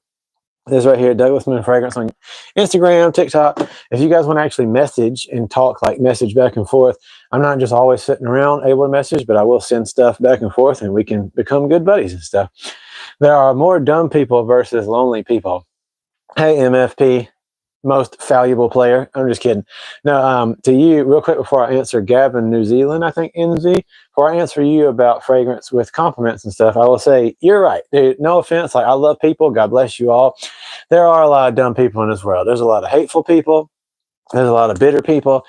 But if I can leave you guys with any information before you ever stop watching me, people don't mean to be hateful. People don't mean to be stupid. People weren't born to want to be awful people or cruel or whatever, ignorant. People just weren't raised and taught properly. Like every time you meet someone, even the worst people in the world or even the most like ignorant people in the world, it's not like they just like were born and wanted to be that way from the time they were young. So the best you can try to do is always understand, just throwing this out there, that you're going to interact with people who just don't know any better. You might think they do, but believe me, they don't. But with that being said, let's see. There are more. Best fragrance, real quick. Best fragrance to my buddy Gavin here from New Zealand. Thank you so much for being here from New Zealand, brother. Awesome to have you here. Again, I love people from all over the world. Real quick, trying to answer these in order. I know they're all over the place. Sarthak, I'll watch you whether you have 1,000 subscribers or a million. Thank you, buddy. I'm just happy that you're here. Like I said, good to talk to you. Great to become buddies. So happy that you're here. But with that being said, my personal most complimented fragrance that I've ever got, again, I'm married, so I don't really care about like other women complimenting me, but from being out at the mall, from being with friends and family, my favorite personal fragrance in the world is literally the one I've got the most compliments for, next to one other one. So to start with, you asked me, my buddy here, Chad McGruger, said, what Jean Paul do you like the most? Jean Paul Gaultier's La Male Elixir, and then Le Beau Le Parfum, and then Le Male Le Parfum. But Jean Paul Gaultier's Le Male Elixir tied with Le Male Elixir Absolute. I posted a review video of Le Male Elixir Absolute after I first got it. Made a big rookie mistake. Kind of talk shade about it a little bit. Like I keep trying to promote you guys. Experience fragrances before you really give your full thoughts, because you might change your mind. But Chad McGruger, hey, thank you for following me, dude. You're welcome here anytime. I appreciate you. Send oceans of love. God bless you, man. But La Male Elixir is my favorite. And that one, Jean Paul Gaultier's La Male Elixir, and then also Naxos by Xerjoff. These are my most, like when I've actually gotten compliments from people, which is very rare, people will actually say something to you about your fragrance. Multiple times in public, this is the main one that ever anybody said anything about. Again, it's my favorite fragrance in the whole world. But this one, ironically, 40 Knots by Xerjoff, and then Jean Paul Gaultier's La Male Elixir. Lastly, Le Beau Le Parfum, which ironically, yesterday at the mall, somebody spelled Hot Lodge Island on me, and actually somebody smelled Hot Lodge Island and came over and said, hey, are you wearing Le Beau Le Parfum? And I was actually excited because this like almost never, ever happens. And I got to say, no, I'm not, but I love that fragrance. So they actually have Le Beau Le Parfum, and I got to tell them, hey, I love the original. Don't want to replace it necessarily, but if you want to save money and have something to kind of just wear on a normal basis, definitely spring for Hot Lodge Island, because it's a great alternative just to save money. But thank you guys so much to you guys who actually like click the subscribe button and stick around. Now let's see, if you want a good summer JPG, Paradise Garden is a banger. Yes, it is. I thought mixing cocktails was hard enough, but mixing fragrance is a whole new ball game. Don't even get me started. So people who do fragrance mixing, people who do layering, as it's actually called, that's actually a pretty tough one for me. I don't do it. To be real with you, mixing fragrances, layering stuff, I haven't really done it a lot. One of my buddies, I don't know if he's watching this or if he ever drops in, but his name is Delaney. He's from the local area. I see him at Nordstrom all the time. He likes layering fragrances. he layers a lot of, so right here, I've got Tom Ford's with also Joe Malone. So layering, exactly. It's where, I don't know if you're asking or whatever, but hold on real quick. To be honest, most men don't even wear cologne, especially good smelling stuff. You're absolutely correct. Just wearing fragrances in general is different. A lot of people on the fragrance community, like Reddit and stuff online, are like, this fragrance is overhyped. Maybe in the fragrance world, but in reality, when you're out in public, it's not that often that people are actually wearing fragrances. I literally go to public places all the time when I drive into town. And when I'm walking around, you barely ever around men or women smell fragrances as much as you might think you would. Sometimes you smell them off of women. And honestly, even off of women, a lot of times women just wear whatever they see in the store. The truth is, even though fragrance and perfumery is one of the coolest ways to express yourself, other than through clothing and stuff like that, fragrances, a lot of people who don't have a guider in their life, right? Most people's dad and mom isn't really teaching them the nuance of the art of perfumery. Ooh, check all these different types of gourmands and different types of fougere fragrances and how you can express your emotions and feelings and personality. Most people don't have that. So they don't really find out about fragrance until they really connect to something and then go to stores and try it out more and more and more. But you were today years old when you found out about layering. Real quick before I say what these other people are saying. No, seriously, layering is where you take two, hopefully just two. I heard of a person doing 3 fragrances, and I was like, that's a little dumb. Because again, you got to realize something. Even just one fragrance like Naxos, this is a composition where a professional perfumer has taken raw materials and then synthetic materials and created a fragrance. So they are layering things themselves when they make accords, which is the scent profiles inside of a fragrance, kind of like tobacco. If tobacco is a note in a fragrance, there's not actual tobacco most likely in that fragrance, but there is what's called a tobacco accord. So certain synthetic or aroma chemicals, as they're called, along with, depending on who made it and how much money they had to spend, raw materials, they take it, they combine it, and then they make a scent profile, and that's how you get what notes are in something. So with that being said, a perfumer already did that when they were making a fragrance. Now, some fragrances are very complex. So like Alexandria 2 or Naxos by their job, especially Alexandria 2. Then other fragrances are a little more basic. To be real with you, if you was to take, let me see. Well, to be straight up with you, if you was to take Versace Eros Parfum, what do you got? You got a straight up lemon citrus bomb. Now, it does have complexities to it. You get those woody type of notes, or especially if you was to take Credo Vintage, you've got these wood notes blending in underneath it. But for the most part, you're getting lemon, right? If you're not just sitting there sniffing and diving deep in that bad boy, mostly you're getting lemon. What does layering mean, and like how is it done? So just like my buddy Sarthak said, finding a correct combination is a little bit tough. Hold on real quick. Let me answer Abhinav. Hopefully I said your name properly. I'm sorry if I didn't. But have I tried Club de Nuit Urban Man Elixir? I have not tried it, but I would like to give it a shot now that you've mentioned it. So I'll add that to my list. Thank you for bringing that up, Abhinav. But to my other buddies here, yeah, layering is literally that. It's taking 2 existing fragrances. So, for example, I don't have it here, but my buddy, like I said, who likes to do layering with Tom Ford's and Joe Malone's, he'll take something like, I don't really remember exactly which ones. These would be a horrible combination probably, but just off the top of my head, I think like Oud Wood. So like right here, you've got Oud Wood by Tom Ford. Okay. So Oud Wood, he takes Oud Wood by Tom Ford, and maybe he takes the rose scent, hibiscus rose or something like that by Joe Malone. So first, he'll put on a few sprays of Oud Wood.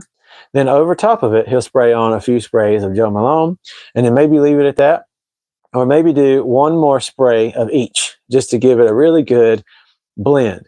Or maybe he just leaves it as it was. He does Oud Wood first, and then, so I've also seen like a combination, like with, I got Lost Cherry.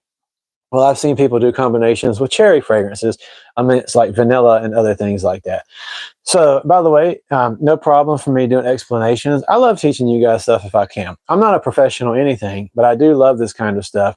Layering with Joe Malone, I thought you would butcher the fragrance if you messed it up. So, here's the thing. just like how Joe Malone fragrances are pretty weak, they smell fantastic. Like some of them are awesome. Like my very first review that I ever did, my first review I posted that like to this day still does okay, is Joe Malone's Cypress and Grapevine. And ironically, like I was wearing Dolce & Gabbana light blue at the time for the most part, and Versace Eros like eau de parfum until I started using just the parfum. And when I went to Nordstrom, that was the first time I ever smelled a Joe Malone fragrance. Now you gotta understand, these are cologne or cologne intense. Just understand, if something says cologne on it, I know that in most countries, men tend to call perfumery colognes. Oh, what cologne are you wearing? That's the wrong word. Fragrance or perfume, even if you're a man, it's okay to say perfume. But Joe Malone, like colognes, if you see that on something, that is the weakest possible concentration of fragrance oil.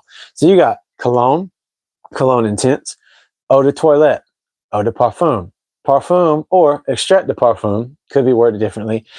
If something says elixir, that's not a higher concentration, just letting you know. If something says elixir, it might be a mildly higher concentration than a normal eau de parfum, but 99% of the time, if something says elixir on it, it is, and ironically, an eau de parfum instead of a parfum concentration. So what does that mean?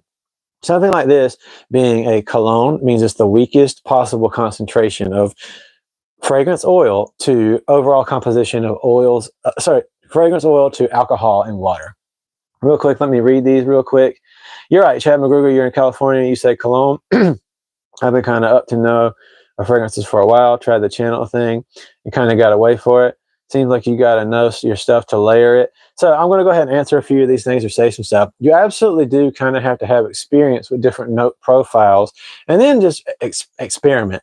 If you want to start layering fragrances, you're not going to be able to do that without experimenting around a little bit because real quick, it says extrait de cologne, but it's very strong to me. So if you see extrait de cologne, here's the thing.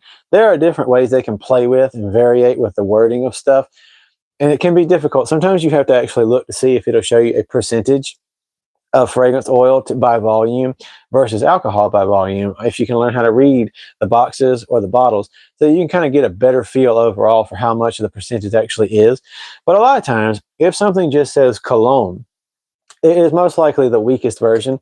But with that being said, by the way, what's up, Tyler French? How you doing, buddy? But with that being said, not always when you see cologne or eau de toilette or anything, does that mean that every fragrance is going to be able to understand is this going to be weak or strong? Because like Coral Fantasy by Valentino, some materials are very potent to where, like, if you wore Dolce & Gabbana's light blue, which is eau de toilette, it's going to be pretty strong at first, but then it dies off really fast. It's an eau de toilette. These note profiles die quick. Coral Fantasy, on the other hand, Valentino, eau de toilette is an absolute monster. Like, it sticks around really well.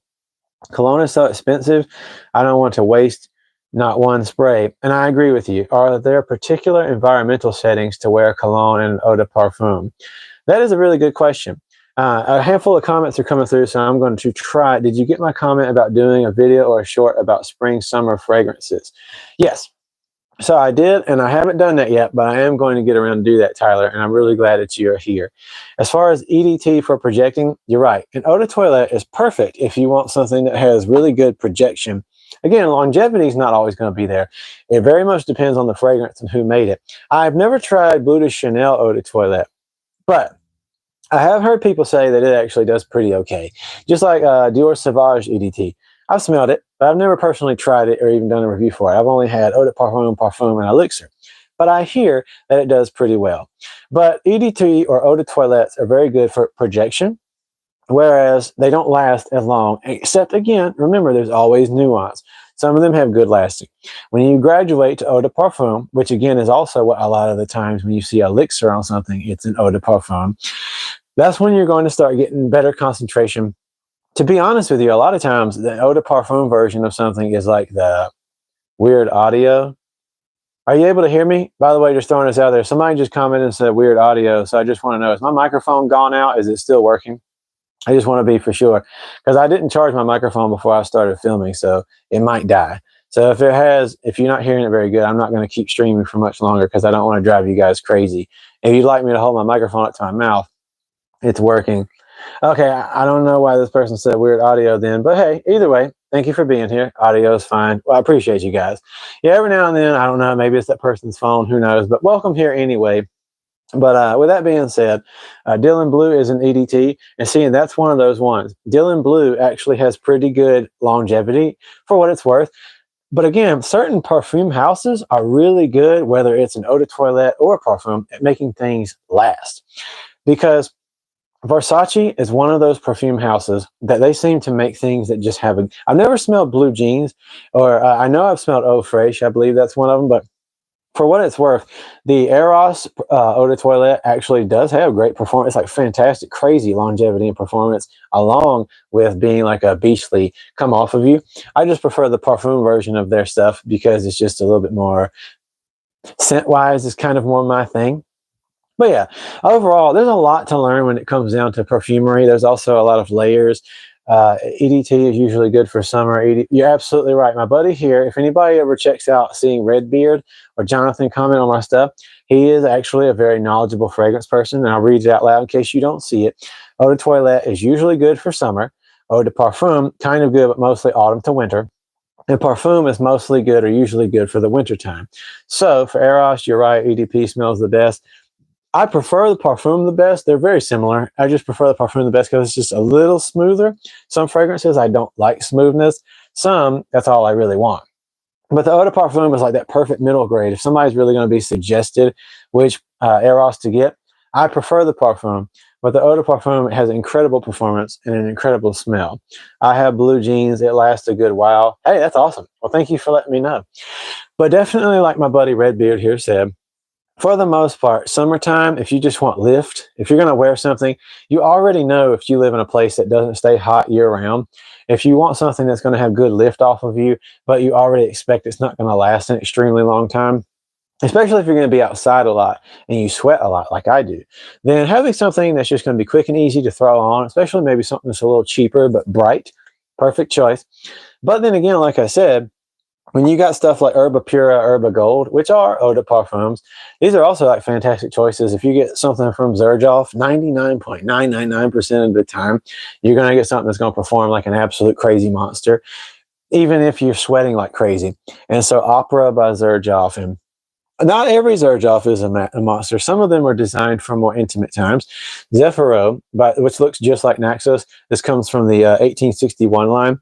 Zephyro is one of those ones, for instance, that I've tried out, or More Than Words, for instance, by Xerjoff, are a little bit more, not so loud, so vibrant, but still good longevity. But ones like Herba Gold and all this, like, they just smack you in the face forever. What would be smells for each season? Like, what does that even mean, or what does that even smell like for summer and fall and winter? What does each of those smell like? So thank you, Chad, for asking. To me personally, I will go ahead and start this off by saying you can wear whatever you want. Like, it doesn't matter what time of year it is, you can wear whatever you want whenever you want. But when people say this is a winter smell, when people say this is for fall or for spring, it's mostly because in perfumery, kind of like if you know what a color wheel is, well, a fragrance wheel is also a thing in perfumery. So in perfumery, when they're training people to become a perfumer, most of the time, you're going to have them learn that certain things will make you think of certain colors, this scent profile. Like when I say cinnamon, if I said to you, think of the scent of cinnamon. If I said, think of the scent of rose, perhaps, maybe your mind, if I said, think of the scent of rose, what color are you thinking? Maybe as a person, maybe you're thinking red because roses are red, but they're not just red, are they? There's all kinds of rose. If I said think about rose, it doesn't even have to be, what does the flower color normally look like? It doesn't have to be that way. If I was to ask you honestly to think about grass, if I said think about the scent of grass, what color does that make you think about? Right? Just off the top of your head. You might be thinking, okay, grass is green. I think green. But when you learn scent profiles, just to start with thinking about colors, that doesn't mean you have to go straight to thinking about whatever you see that thing is. That's how like the concept, like this is a green fragrance. This is a blue fragrance. Sometimes if you look at certain green fragrances or certain gourmand fragrances, the note profiles to them don't necessarily match what color profiles can get attached to them. It just depends on the person. Real quick, what is your favorite top, middle, and base notes? To be honest with you, just to derail real fast to answer my buddy here's question, I keep forgetting, is it Mega Man? Yeah. I don't know what your real name is, but you're free to tell me. I can't remember if you've told me before, I'm sorry. But my favorite top, middle, and base notes, I would say I'm not going to really say these combine together necessarily, but I would say that I really like bergamot. I love bergamot. I love cardamom. I'm not the biggest fan of patchouli unless it's like really in the center, really at the base, but it can be done well sometimes. But I love smelling bergamot. I love lavender, but not too strong. I like lavender when it's blended with something like bergamot. I also love cardamom. Cinnamon's okay, but it just depends on how it's been done. For the most part, though, I love rose. I love certain types of oud, but I would say mostly bergamot with forms of lavender and vanillin or vanilla, and linalool, which gives like a bit of a lemony kind of bergamot feel to it. And things along those lines make me happy. I love cedar. Things with cedars makes me really happy. Things with oregano and certain spices like Amouage's interlude. I really love spicy fragrances, but ironically, even though I love the smell of cinnamon when it's baking in something, I don't necessarily love cinnamon as a strong forward in a fragrance. Something about it can start to smell a little too like chewing gum or cheap. I like nutmeg actually. So if you've ever smelled the difference between cinnamon and nutmeg, I like nutmeg or a clove and allspice, something along those lines. If you can smell those, they are fantastic. So yeah, bergamot, geranium, cedar, lily of the valley materials, anything floral, beautiful types of rose, robes absolute. I love that kind of stuff. Like I said, occasionally like variations of oud. I really like jasmine if it's blended with things, but I don't necessarily love jasmine just pure. But cedar and stuff like that are just fantastic. So yeah, I love really earthy, floral type of things. At times I can like aquatic stuff, but it just depends on how it's been done, because aquatic things, to be honest with you, can go cheap very fast. But if you guys are commenting, I'd love to know like your favorite note profiles and some of your favorite type of overall scent compositions. But definitely bergamot, spices, things with like oregano, basil, pink pepper is really nice in things, but I don't necessarily love black pepper in things, because if you think about like Dylan Blue is an incredible example of a black pepper strong fragrance. And Dylan Blue by Versace is one of my least favorite fragrances. I like smelling it well enough, but it's something I would never go to because it smells like the most traditional men's fragrance while also still being its own thing. Also to Colson Street, thank you for coming here and commenting. Thank you for saying, hey, what's my favorite Creed fragrance and why? Thank you for asking. One more time, Colson Street. Sorry, I've been doing this for a long time and I'm about to end it pretty soon. Favorite Creed fragrance, 100% Silver Mountain Water. Again, not the best performer. No Creed fragrances are really the best performers, although I've heard that the new Creed Aventus Absolute is pretty good. I've only smelled it. I've never worn it. But Silver Mountain Water is my favorite Creed fragrance, personally. Then Milsome, I think it's Milsome or Milsome Imperial. The reason I love Creed Silver Mountain Water the most is because, again, as I answered way earlier, but you're new here, so I tell you, the green tea notes with the melon notes are just very fresh and like they hit me in a way. I think that scents and fragrances should mean something to you. You shouldn't just buy a bunch of unless you're a content creator like me. You shouldn't just buy a bunch of fragrances because they're hyped. That's crap. It's a waste of money and a waste of time, and it will confuse you. If you are a person who is getting into perfumery and fragrances should be a way that you express yourself. And so it's not really good for you and can be confusing for you to not know even what to do. Imagine if inside of your closet, you had 30 different types of style of clothes. As you got preppy, you got sporty preppy, you got goth, you've got neon goth, you've got pastel goth, you got all these different styles of people, aesthetics in your closet every day, and you've got a bunch of different versions of those outfits. And then you walk in there and you go, oh, what do I want to wear today? It's summertime, but I've got a summer version of every different thing. Now that's fine. It's cool to be different. And I like being variated and stuff. But imagine, just like with fragrances, if you've got too many different things, and it can be really hard for you to be like, what do I do? It's easier when you can narrow down to your favorite core and then just explore every now and then, have a core of concepts you go to a lot. So again, sorry I say all that and just got so long-winded, but again, like I said, I thank you for asking. And also to my buddy King Sword, that's a freaking awesome name. King Sword, that's super cool. You just started your collection. Thank you for saying that. Like I said, if you just started your collection and you've ever got questions, please, I do these live streams every Wednesday. If you're willing to, and I mean, you don't, that's fine, but feel free to subscribe. Feel free to go watch my reviews so far. I got buttloads, sorry for saying it like that, but buttloads more coming. But if you ever come on a Wednesday, normally I know today's Tuesday, but if you ever come on a Wednesday and you want to ask me questions about fragrances, to the best of my ability, I'll answer we can talk. But again, I'm just a guy. But yeah, so my favorite Creed fragrance, definitely Silver Mountain Water. Love the melon, love the green tea. Reminds me of a shampoo that my mom had when I was younger, and it's beautiful. My mom says she loves, by the way, once again, to you guys who are new here, everybody who's been watching already knows my mom's here. It's Donna Lane. It says she loves bergamot, cinnamon, cedar, pine for more fall, winter, green tea, rose, mint, apple for the summer. Fantastic. Who is your favorite designer house, and who's your favorite niche house? Favorite designer house, Jean-Paul Gaultier. And then next, I'll say a tie between Versace and, oh my gosh, who was it? Versace and Chanel, because I love Dior fragrances, but Bleu de Chanel Parfum is just incredible to me. It's so good that it just outshines to me. So yeah, Jean Paul Gaultier and then Versace and Chanel are probably my favorite houses, and then Valentino and so forth come under there. As far as my favorite niche house, definitely Xerjoff, and then Amouage, and then there's a handful more that obviously could take their place, but I'm just going to kind of leave it at that because there's other ones that I don't even think I classify as niche anymore.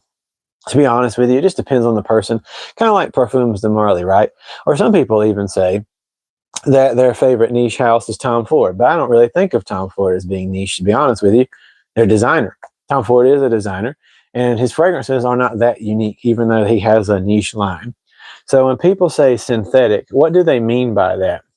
So real quick, my buddy Jonathan said he loves green apple and Versace Eros Parfum. It's more absolutely, I agree with you, and that's one of the things that I love the notes so much. My mom says she loves Marc Jacobs. So my buddy Chad McGruger said when people say synthetic, what do they mean by that? So kind of like the idea of the word in general. But when it comes to fragrances, right, at the end of the day, when something has more of a natural feel, which even sometimes real raw materials can go towards a synthetic vibe. But in perfumery, if something has more of a natural feel to it, when you smell it, right? So if I was to hand you Herba Pura and you was to start to smell, and you are getting a very strong passion fruity mango type of scent coming off of this, it does actually have this weird blend. I'd say 70% of that mango passion fruit scent smells like you literally have the real fruit in front of you right now. But at the same time, if you really spend time smelling it real nice and slow, and I highly recommend, by the way, if you guys ever smell a fragrance, don't people say, here, smell this. And if you like, especially on strips, spray on skin. But a lot of people smell fragrances and they give it a quick type of scent. Don't do that. If you're going to smell something and you really want to process the layers that the perfumer put into it, smell it soft, smell it gentle, smell it up close, and then smell it at a distance. But something like this, if you don't want to think what is synthetic, it's basically when they use aroma chemicals, which is coming from natural stuff for the most part, but they've been processed into a different form that does a different thing in a fragrance.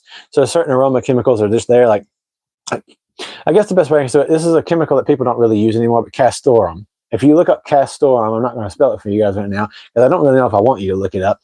But castoreum came from beavers' glands in their private parts in the back door, and it was used in a lot of perfumery to help as a bonding agent. So there are ingredients that are used either from animals, or most of the time companies aren't really using animals anymore, but a lot of times companies are using things that still come from flowers, like roses, for instance. They have hundreds, I think even thousands of things just come from just a rose in different parts of the rose. Some of it's just the rose absolute, and even what country it comes from makes a difference in how it smells and how it's used and performs. But the same thing with oud, right? There's different ways that oud or agarwood is processed, some through a metallic type of processing and formulation, some not. That gives it even a different scent, cleanness, depth, richness. When something is synthetic, long story short, as you can see, I get very long-winded, it basically means that there are taken either from naturals or not, made into a synthetic chemical that either has a scent profile that helps give lift or something, or bonding, or just that. It helps bond things to the skin and so on and so forth. And it's crazy you don't have more active subscribers. You're more down to earth than the rest of them. It blows my mind. Well, you know what? What do you think of the House of Nishane? So first of all, to Mega Man, awesome about you loving Dior and PDM. Those are fantastic houses. Let's see. Real quick, I'm sorry, I keep missing certain. And my buddy here at Redbeard mentioning civet, 100% CIVET. Civet is another thing that is derived, and then wow, I finally see that spider that I was talking about. Okay, Little bitty guy, sorry. So civet is another one of those type of materials that is used in fragrances. Ironically, a lot of people, if they actually smell like raw civet, say, depending on the person, it smells like horrible. But when civet's used in like a fragrance, apparently it can actually, when blended with certain things, it can really cause wonderful reactions that are useful, but certain chemicals on their own apparently smell disgusting, like really bad. I can't remember what I've personally not smelled raw civet, but I remember somebody saying that it smells like vomit or something along those lines. Can these fragrances affect your health? That's an extremely good question.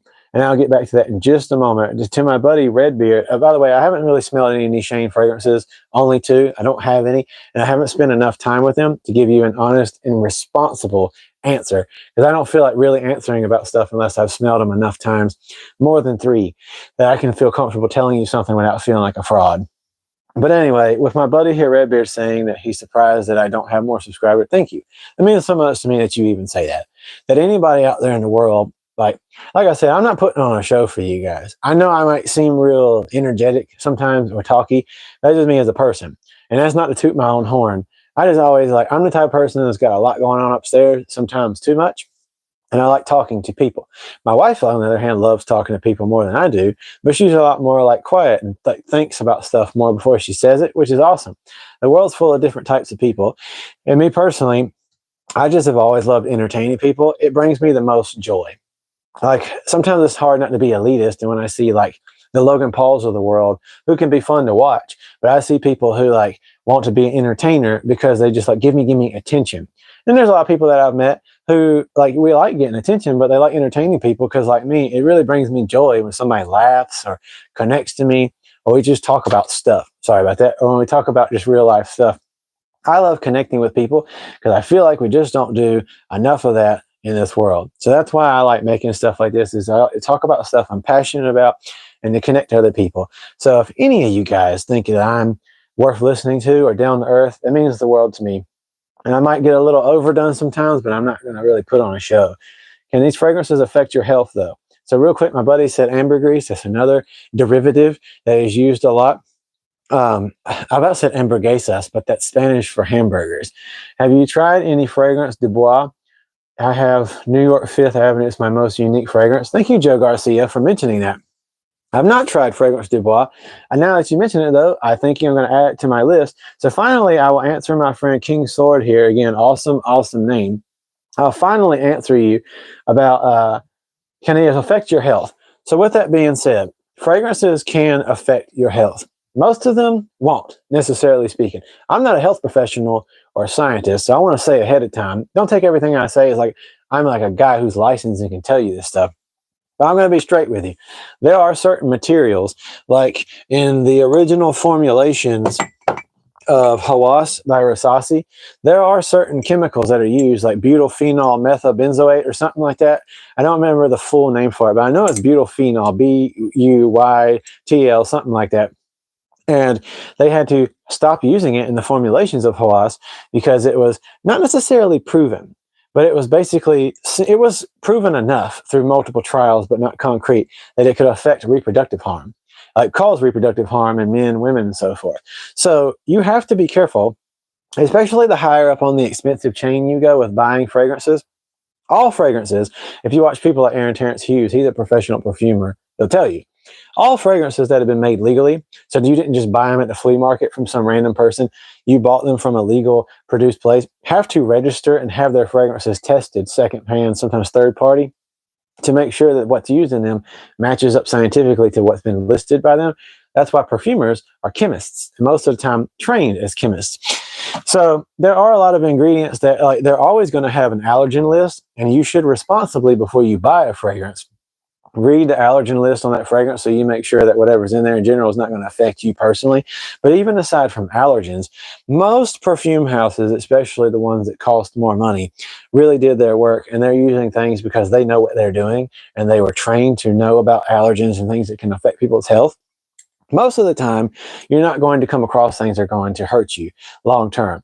With that being said, like I said, every body is different and allergic to different things, and you may not know that you are. But some of these cheaper fragrances like this, again, now they've been hit, they don't really use it anymore. I checked the label when I got all the new Versace Hawases. So I got Black, Fire, Hawas Ice. And I recently did like a little short about unboxing Hawas Elixir.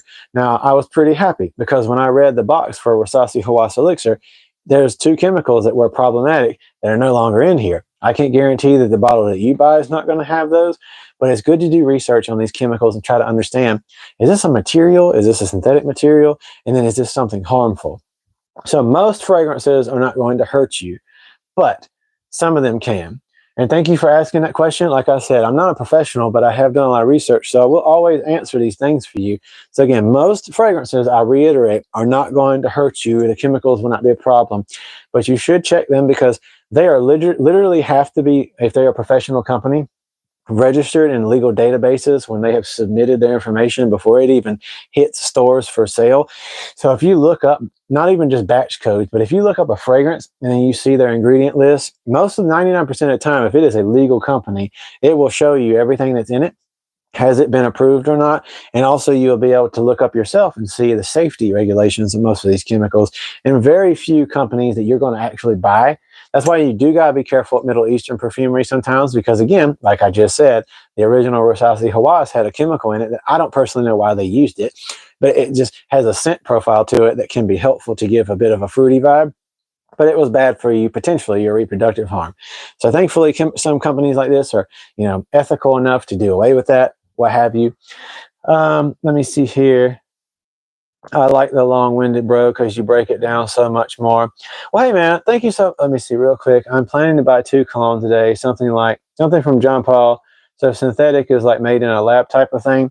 So yeah, if you're going to buy a Jean Paul Gaultier fragrance, they're guaranteed they're going to have certain synthetic materials in them, or they call them aroma chemicals.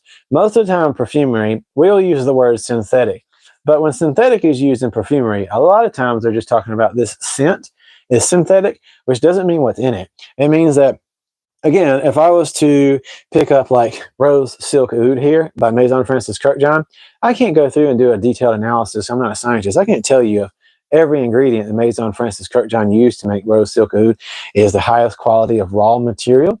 But I can guarantee you, if you read the packaging, in this fragrance, there is synthetics, or excuse me, there is aroma chemicals. So when I smell this doesn't smell synthetic. When I smell this, I'm getting an incredible, earthy, rich rose type of profile. Again, one of my favorite fragrances of all time. But when I smell this, the difference between using synthetic in perfumery versus aroma chemicals is aroma chemicals is a non-natural. It comes from naturals mostly, whether animals or plants or what have you, or the earth. But an aroma chemical is an ingredient profile, an ingredient that is a non-generally in its natural form, compared to using like pure agarwood oil or pure oud or like Rose Absolute. Rose Absolute you can buy in like expensive forms or cheap forms, and you're going to get like an actual, this is the concentration of oil derived from a rose. Whereas, again, a aroma chemical like ambergris or something like my buddy Jonathan here, Redbeard, has mentioned, is a chemical that comes from something necessarily that was natural, but is processed and turned into something more synthetic using other types of chemicals that a chemist would use. And they have a function or a purpose, sometimes for scent, sometimes for, like, again, bonding agents, projection. All that kind of stuff can be used for different reasons. So now, to explain again between aroma chemical versus using synthetic in fragrance. By the way, again, I get long-winded because I like talking about this stuff. I'm passionate about it. But don't think any way or shape or form I'm ever frustrated or trying to scold you guys. I just like talking about this stuff. But synthetic is just a term that would be used if you hear somebody in the fragrance world, if they know what they're talking about. They're just literally saying, by the way, thank you so much, King Sword, for watching. They're just literally saying that this fragrance smells less natural. And sometimes it can be a blend. I could say this particular scent, like I said, with Herba Pura, I could say this particular scent, to me, even just the mango note, is like 70, 75% natural, the rest of it synthetic. That just means that for me, when I sniff it, if I've ever been around real mangoes and real mango juice in its purest form, I can smell that natural feel to it, but I can also tell where they've added something there to give it a little boost, give it a little kick. So exactly. Synthetic is just literally a terminology in the perfumery world. It gives you the idea that the scent itself is a little less natural. So that is why some fragrances like 40 Knots by Xerjoff compared to Davidoff Cool Waters, they're both in blue bottles. They're both blue fragrances, right? But at the end of the day, Davidoff Cool Waters is a wonderful fragrance, but it's also extremely, like, when you smell it, you don't just go, this is cheap, but you will be like, this is very synthetic compared to a more natural scent. At the same time, though, does that mean that this, a much more expensive fragrance, is going to smell natural? Not necessarily. It depends on what the profiler went for, what the perfumer was going for. To be real, synthetic doesn't mean cheap. A lot of very cheap fragrances smell synthetic, but something having synthetic notes to it doesn't mean it's cheap, because they use a lot of aroma chemicals sometimes to make some of your favorite fragrances that are expensive smell amazing. Like, one of the most incredible parts of 40 Knots is very well known, if you've ever smelled it, for its aquatic but more marine notes, more sea notes. But the thing about it is, a lot of people think when they first smell this, again, this is my second favorite fragrance in the world, a lot of people think this carries a very heavy chlorine type of, like, pool water type of scent to it, and it does. Some of the chemicals they use to give it the sea salt feel, with a little clary sage and so forth, the sea aquatic mineral notes to it, give it almost like a concentrated chlorine-ish type of background. But in a way, the way it was done to represent real, like, salty sea, that's why this is my absolute favorite aquatic blue oceanic profile scent, is because compared to, even though I love Dolce & Gabbana Light Blue and so forth, this is just, like, to the core, incredible oceanic, real, like, that musky, earthy type of real beachy smell. So that makes sense. I've always compared synthetic to cheap or fake. So it's not. There's lots of stuff that can have a synthetic vibe to it, but still be absolutely fantastic, be worth the money. They could even sometimes have something that smells synthetic, but they use naturals. It's just the way that they blended it. So I'm glad that you guys are understanding that. How is Initio greatness? I'm assuming that you're talking about Initio's Oud for Greatness. So again, I'm going to end this stream kind of soon, but I'm just branching off real quick to answer some people's questions. So Initio's Oud for Greatness is pretty good. Just being straight up with you, right out of the gate, even, like, again, some professional perfumers who've reviewed these before, like Aaron Terrence Hughes, has said that from his nose, and he knows what he's talking about. I don't know him personally, but I can say the man works with a lot of real oud, and he knows what he's talking about. He has tested this and said after multiple hours of exposure, he can tell there's not generally, like, real oud and Oud for Greatness, which is fine. But a very clever perfumer made a really good oud accord. So Oud for Greatness, and I've got Oud for Greatness Neo. Very, very good performer, massive projection, massive CRs, great performer, great longevity, but I don't really like it. To be honest with you, potentially not as good performance, potentially not as good CRs and stuff, but still good performance would be from this. They're, by the way, owned by the same company overall. Hautane by Parfums de Marly, very similar profile, but a little bit different. I personally like Hautane better. It's also overall more fragrance for a little bit cheaper versus how much you get for Oud for Greatness. So if you were wanting something that's, like, in the vein of Oud for Greatness, I'd recommend Hautane by Parfums de Marly, the green bottle with the gold writing. But if you really want Oud for Greatness, it's not bad. I know somebody like Jeremy Fragrance, strong, long-lasting. I know people like Jeremy Fragrance talks about Oud for Greatness. A lot of times he says his favorite Oud fragrance. Don't really like using that term, though, because if you really love perfumery and you really want to study fragrances, then using terms like this is oud is not, it's like me calling a coffee fragrance licorice, or me calling a licorice scented fragrance, oh, this is a coffee scent. It's not really. So that's a bad example, but I don't really want to call something if it's not really that. So if we want to talk about, like, a true oud fragrance, my friend, then I would say, again, not necessarily using completely real ouds, but Silver Oud by Amouage is going to give you, like, that scent profile that's a lot more real oudy. But if you really want to go all the way, I'm not going to dig it out, but Hayat, Hayat by Xerjoff is, like, you're going to get your oud fix. If you really want oud, then you go get your Hayat by Xerjoff or Silver Oud by Amouage. But I think of oud as smoky, and it can be, but not always. More raw oud has an earthy, it's got a pungency to it, especially depending on how it was processed. But in general, oud can have a very nice smoky vibe. At my job, one of the most popular fragrances that people buy for blending with other fragrances for candles is called smoked oud. Doesn't really smell like necessarily real oud, but I guess it depends on what your exposure to an oud profile is. So versus the raw resin that is oud or agarwood oil, if you've just smelled it when it's been, like, burned for incense, then probably kind of like dragon's blood, that's what you're going to get. But when it comes down to it, you don't get a lot of real oud out of this, but it is a fantastic fragrance for what it is.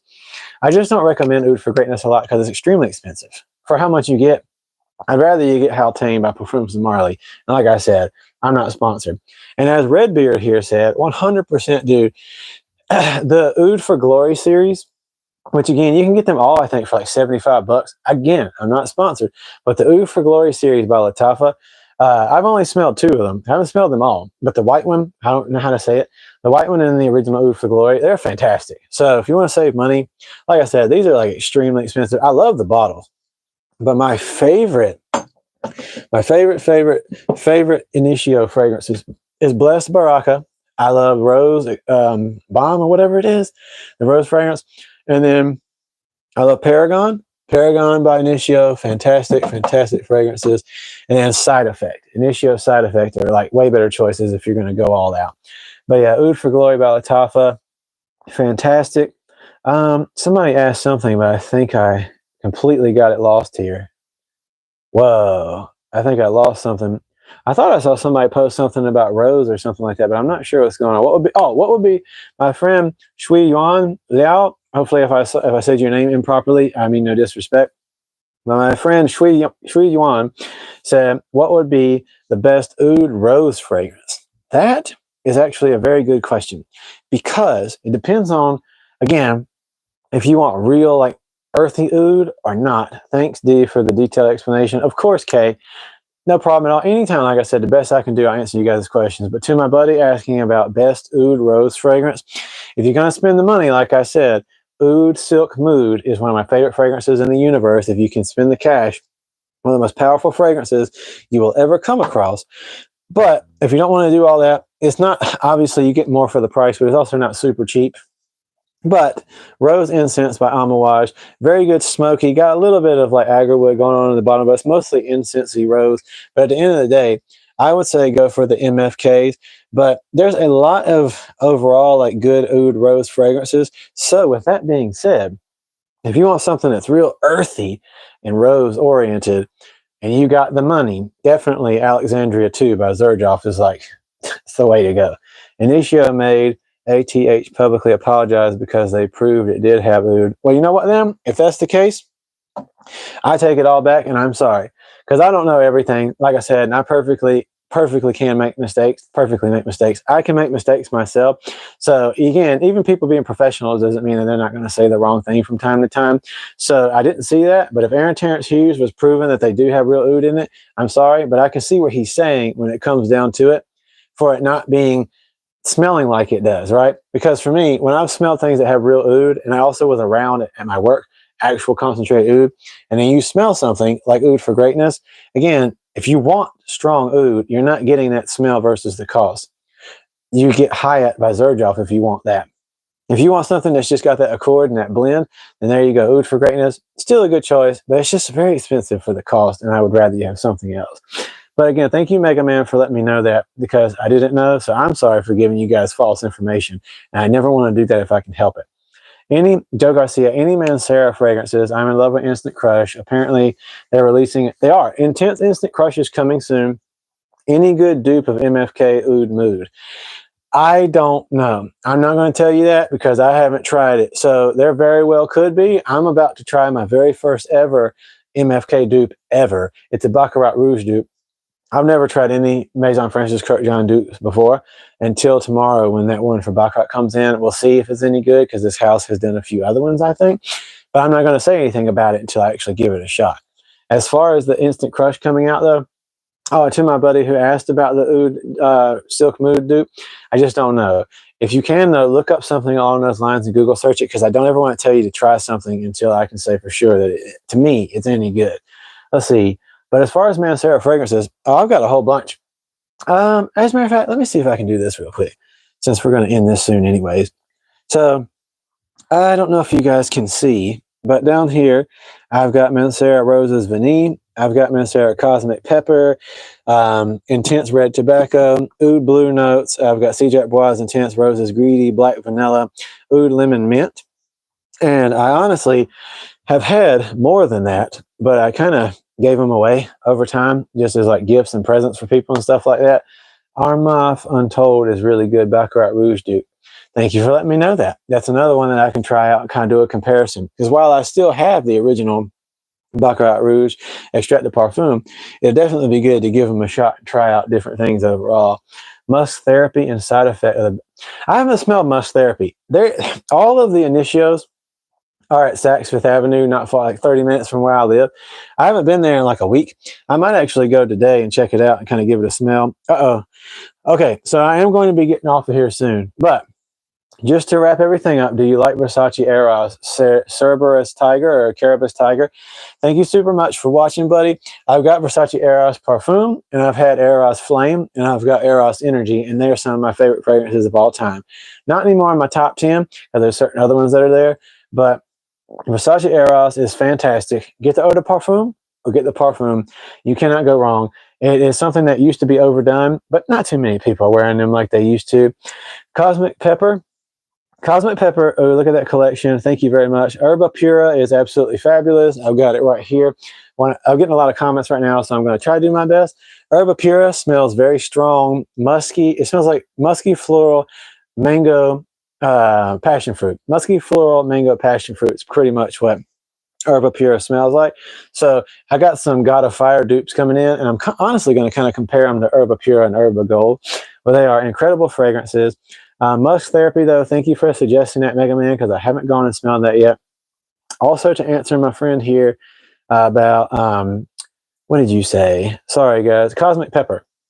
Cosmic Pepper is a really good fragrance, but it also is a little bit more old school for my taste, kind of. It's very strong, just like most Manceros. Extreme performance, extreme projection, all that stuff, but it's not my favorite. But it is honestly a pretty decent fragrance overall, and it just has like a real sweet, classic brightness to it. Very pink peppery, black peppery. But like I said, I'm not the biggest fan of stuff at black pepper, but this is a good blend of everything, and it's a good fragrance. It's pretty cheap, too. Have you tried Tom Ford Grey Vetiver and good recommendations with similar vibe? So you've got some pretty good interest, my friend. So to my buddy here commenting, I like your taste because so far the stuff you've asked me about is a little bit different than stuff people ask about most of the time. I've tried Grey Vetiver. It is a really good fragrance to me. I don't love vetiver stuff too much, but it actually is really well done addition to that. But I don't know any alternatives to that. So like I said, I don't want to steer you wrong. I don't want to show you or tell you like Google search right now, what's the best version of this thing, and then tell you like I know. So I can't really help you out with that. I'm about to buy either Herba Pura or a Monkey Special. What do you recommend? Herba Pura, because it's summertime, but I love them both. I literally have Monkey Special right here. It is an awesome fragrance, but it's very caramel mocha type of vibe. And if that's your thing, again, you can wear whatever you want, whenever you want. But because it's summertime, I would probably say this. Or sorry, I would probably say definitely go for Herba Pura or Herba Gold. My next purchase is Dolce & Gabbana Light Blue Capri. That's a fantastic choice. To be honest with you, I think that is a beautiful choice, especially with the summertime being here, because I love Dolce & Gabbana Light Blue Intense. The Capri is actually very beautiful, very nice. I don't own it, but I do like smelling it when I get the chance. Do you prefer Creed Aventus or Aventus Cologne? I don't love either one of them a lot, but I've heard actually that most people, again, this doesn't influence how you feel, but I hear that most people kind of gravitate towards the cologne these days because it's just a little different. I think I like the cologne scent a little bit more, but I think that I kind of see them sort of tired because, again, neither one of them are necessarily my thing. So I'm sorry, Gunwave, not to give you a great answer because I'm not just the biggest fan of like Creed Aventus as a whole. If I want that citrus woodsy feel, these days I'm going more toward the Eros Energy because it's cheaper and brighter, more uplifted. But in general, I think they're both okay, but maybe the cologne. If I had to say, I'd probably go with the cologne. How about you? Have you smelled them both, or are you just asking because you're curious? But with that being said, thank you guys so much to everybody who's watched. Thank you guys so much for talking with me. Like I said, normally on Wednesdays, but today was Tuesday. I just happened to be off. Want to do these little morning conversations with you guys. I love getting to know you guys so much. Everybody is always welcome to my channel. If you want to check out my actual reviews and stuff, that would mean the world to me. You guys go watch my review videos. Remember, if you do watch my videos, click the like button. That helps. But more importantly, click comment something. Let me know your thoughts in the comments because that really helps the algorithm. And if you do watch my reviews, please watch all the way through, or at least halfway, because what counts against us YouTubers and why that YouTube promote feature is so destructive and can destroy your algorithm. If you watch people's videos, try to watch them at least halfway through, because watch time really destroys or helps a video get boosted in the algorithm. So recently I did, Creed, what do you call it? Creed Green Irish Tweed versus David All Cool Waters. I did Amouage Interlude. Lots of different stuff I recently reviewed. Give my thoughts on my honest thoughts and stuff. Again, I'm not sponsored. Nobody's paying me. I'm not even getting paid for this at all. So when I talk about stuff, it's because I seriously care about it. And I just want to tell you guys before you go spend money, because not everybody ends up in the same situation as me. So if you want to subscribe, go check out my videos and stuff. Please also go to my Instagram. Let's connect, talk, send me messages, and I'll get back to you when I can. And hey, everybody. Thank you guys, not just for listening to me talk, but also for communicating back and forth with me and asking me questions. That's what makes this so exciting. So to my buddy Shuiyuan and Gunwave and Redbeard, my buddy Jonathan, and then to Ace, who just messaged and said epic tattoos. Thank you so much. I appreciate that. I don't always show everything off, but I really appreciate love to you guys. Love to you, Chad McCruger. I appreciate you guys so much. So thank you for having taken the time to watch. I guess I'll do one last little series round of questions if you guys want to ask me anything real quick before I go. So Carlisle or Haldane? Carlisle. I 100% will tell you at the end of the day, I love Haldane. It is awesome. But I will be serious with you now. After a certain period of time, Haldane kind of turns into a clay type of scent, just like Oud for Greatness, but that's just on my skin. I'm saying that because I have other friends I've tried Oud for Greatness and Haldane on that it didn't really do that on, but I have tried a few friends that it did happen on. So fragrances will react to your hormones differently. So just understand, if you was to get either one of them, they can end up smelling kind of like clay, like modeling clay after a while. But this bad boy right here, Carlisle by Parfums de Marly, has not disappointed me, not ever. What would be like the best citrus smelling? I'll answer you in just a second. Thank you, Ace, for following me on Insta. I love, like I said, message me. I'm not always going to get back to you guys right away because, again, I got a wife and kids. Other than when I've got time to do this stuff, I have a lot of other things I do as well. But I would love to connect with you guys even more. And you're always welcome to my streams to communicate. But 100% Carlisle is fantastic. But as I've got down here, but I'm not going to dig it out right now, Intense Red Tobacco. Intense Red Tobacco by Mancera. But even better performance than Carlisle, and honestly on the dry down, not the very initial, but on the dry down, I don't care what anybody tells you. I normally am against hyping up comparisons and stuff like that, but I'm not joking you. Carlisle is amazing, but if you get your hands on Intense Red Tobacco and you get past the very initial spray, the dry down they're very close to each other. Just throwing that out there. Thank you to my buddy for hitting me up on Instagram. Thank you to all you guys who get over there and we communicate with each other. By the way, also just one more time, Hamra by Latafa, fantastic choice for anyone. But best citrus smelling, if you want, bright citrus, depending on how you think of citrus. If you think of like lemons and stuff like that, I would say Eros Energy by Versace, incredible citrus smell. Have you ever had problems of nose blind where you, 100%. Nose blind is, I myself spray right here in the center of my neck too much.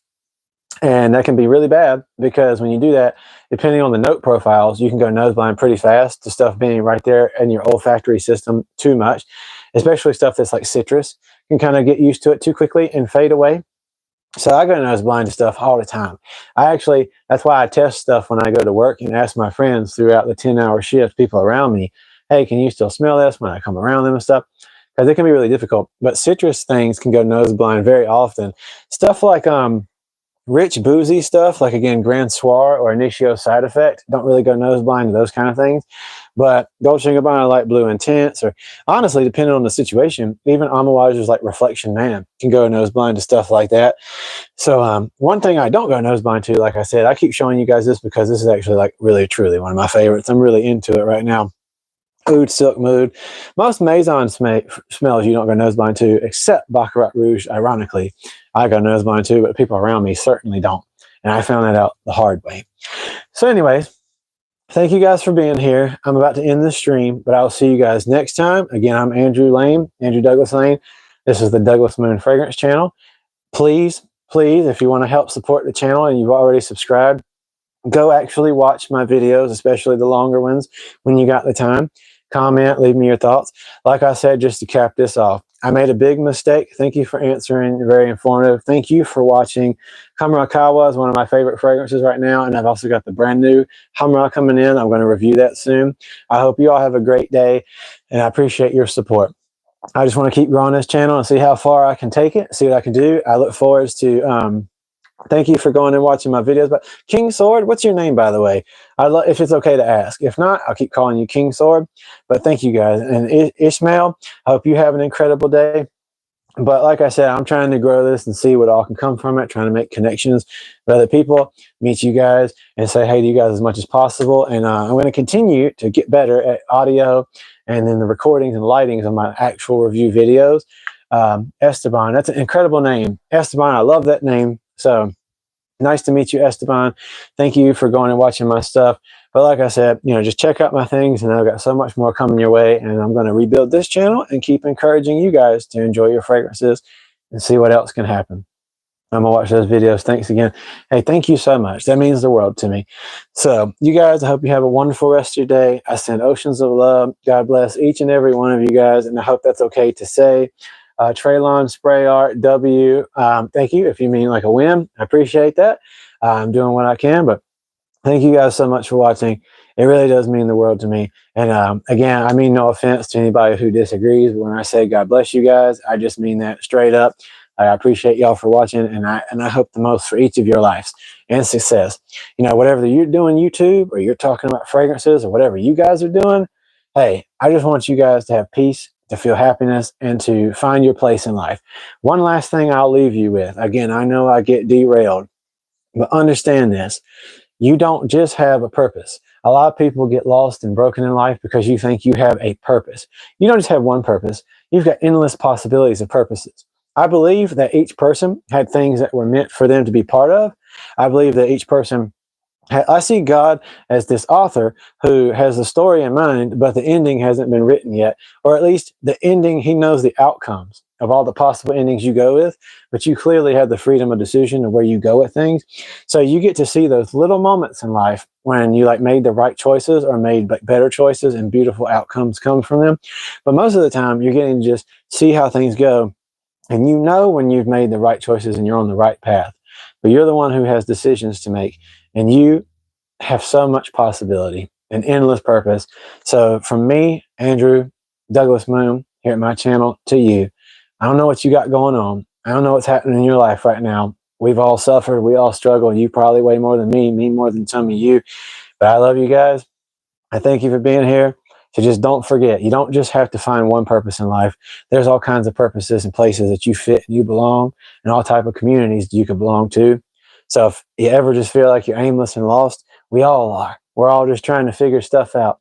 Like I said, this whole stream came from me having made a mistake while my channel was growing, and I'm paying for it. And I felt like quitting, but just being here talking with you guys during this stream, it has reinvigorated me. It made me feel so good. And remember why I love doing this and why I love meeting you guys. So I just want to continue to tell you guys, so I'm going to get off here before I start crying or something, that I send nothing but love and blessings y'all's way. Thank you for having been here, and please just don't give up. So Andrew Lane, and I'll see you guys next time. And thank you to Traylon. I appreciate you for having been here. You're awesome, buddy. So again, Andrew Lane, and just check out my videos when you get a chance, and I'll catch y'all later.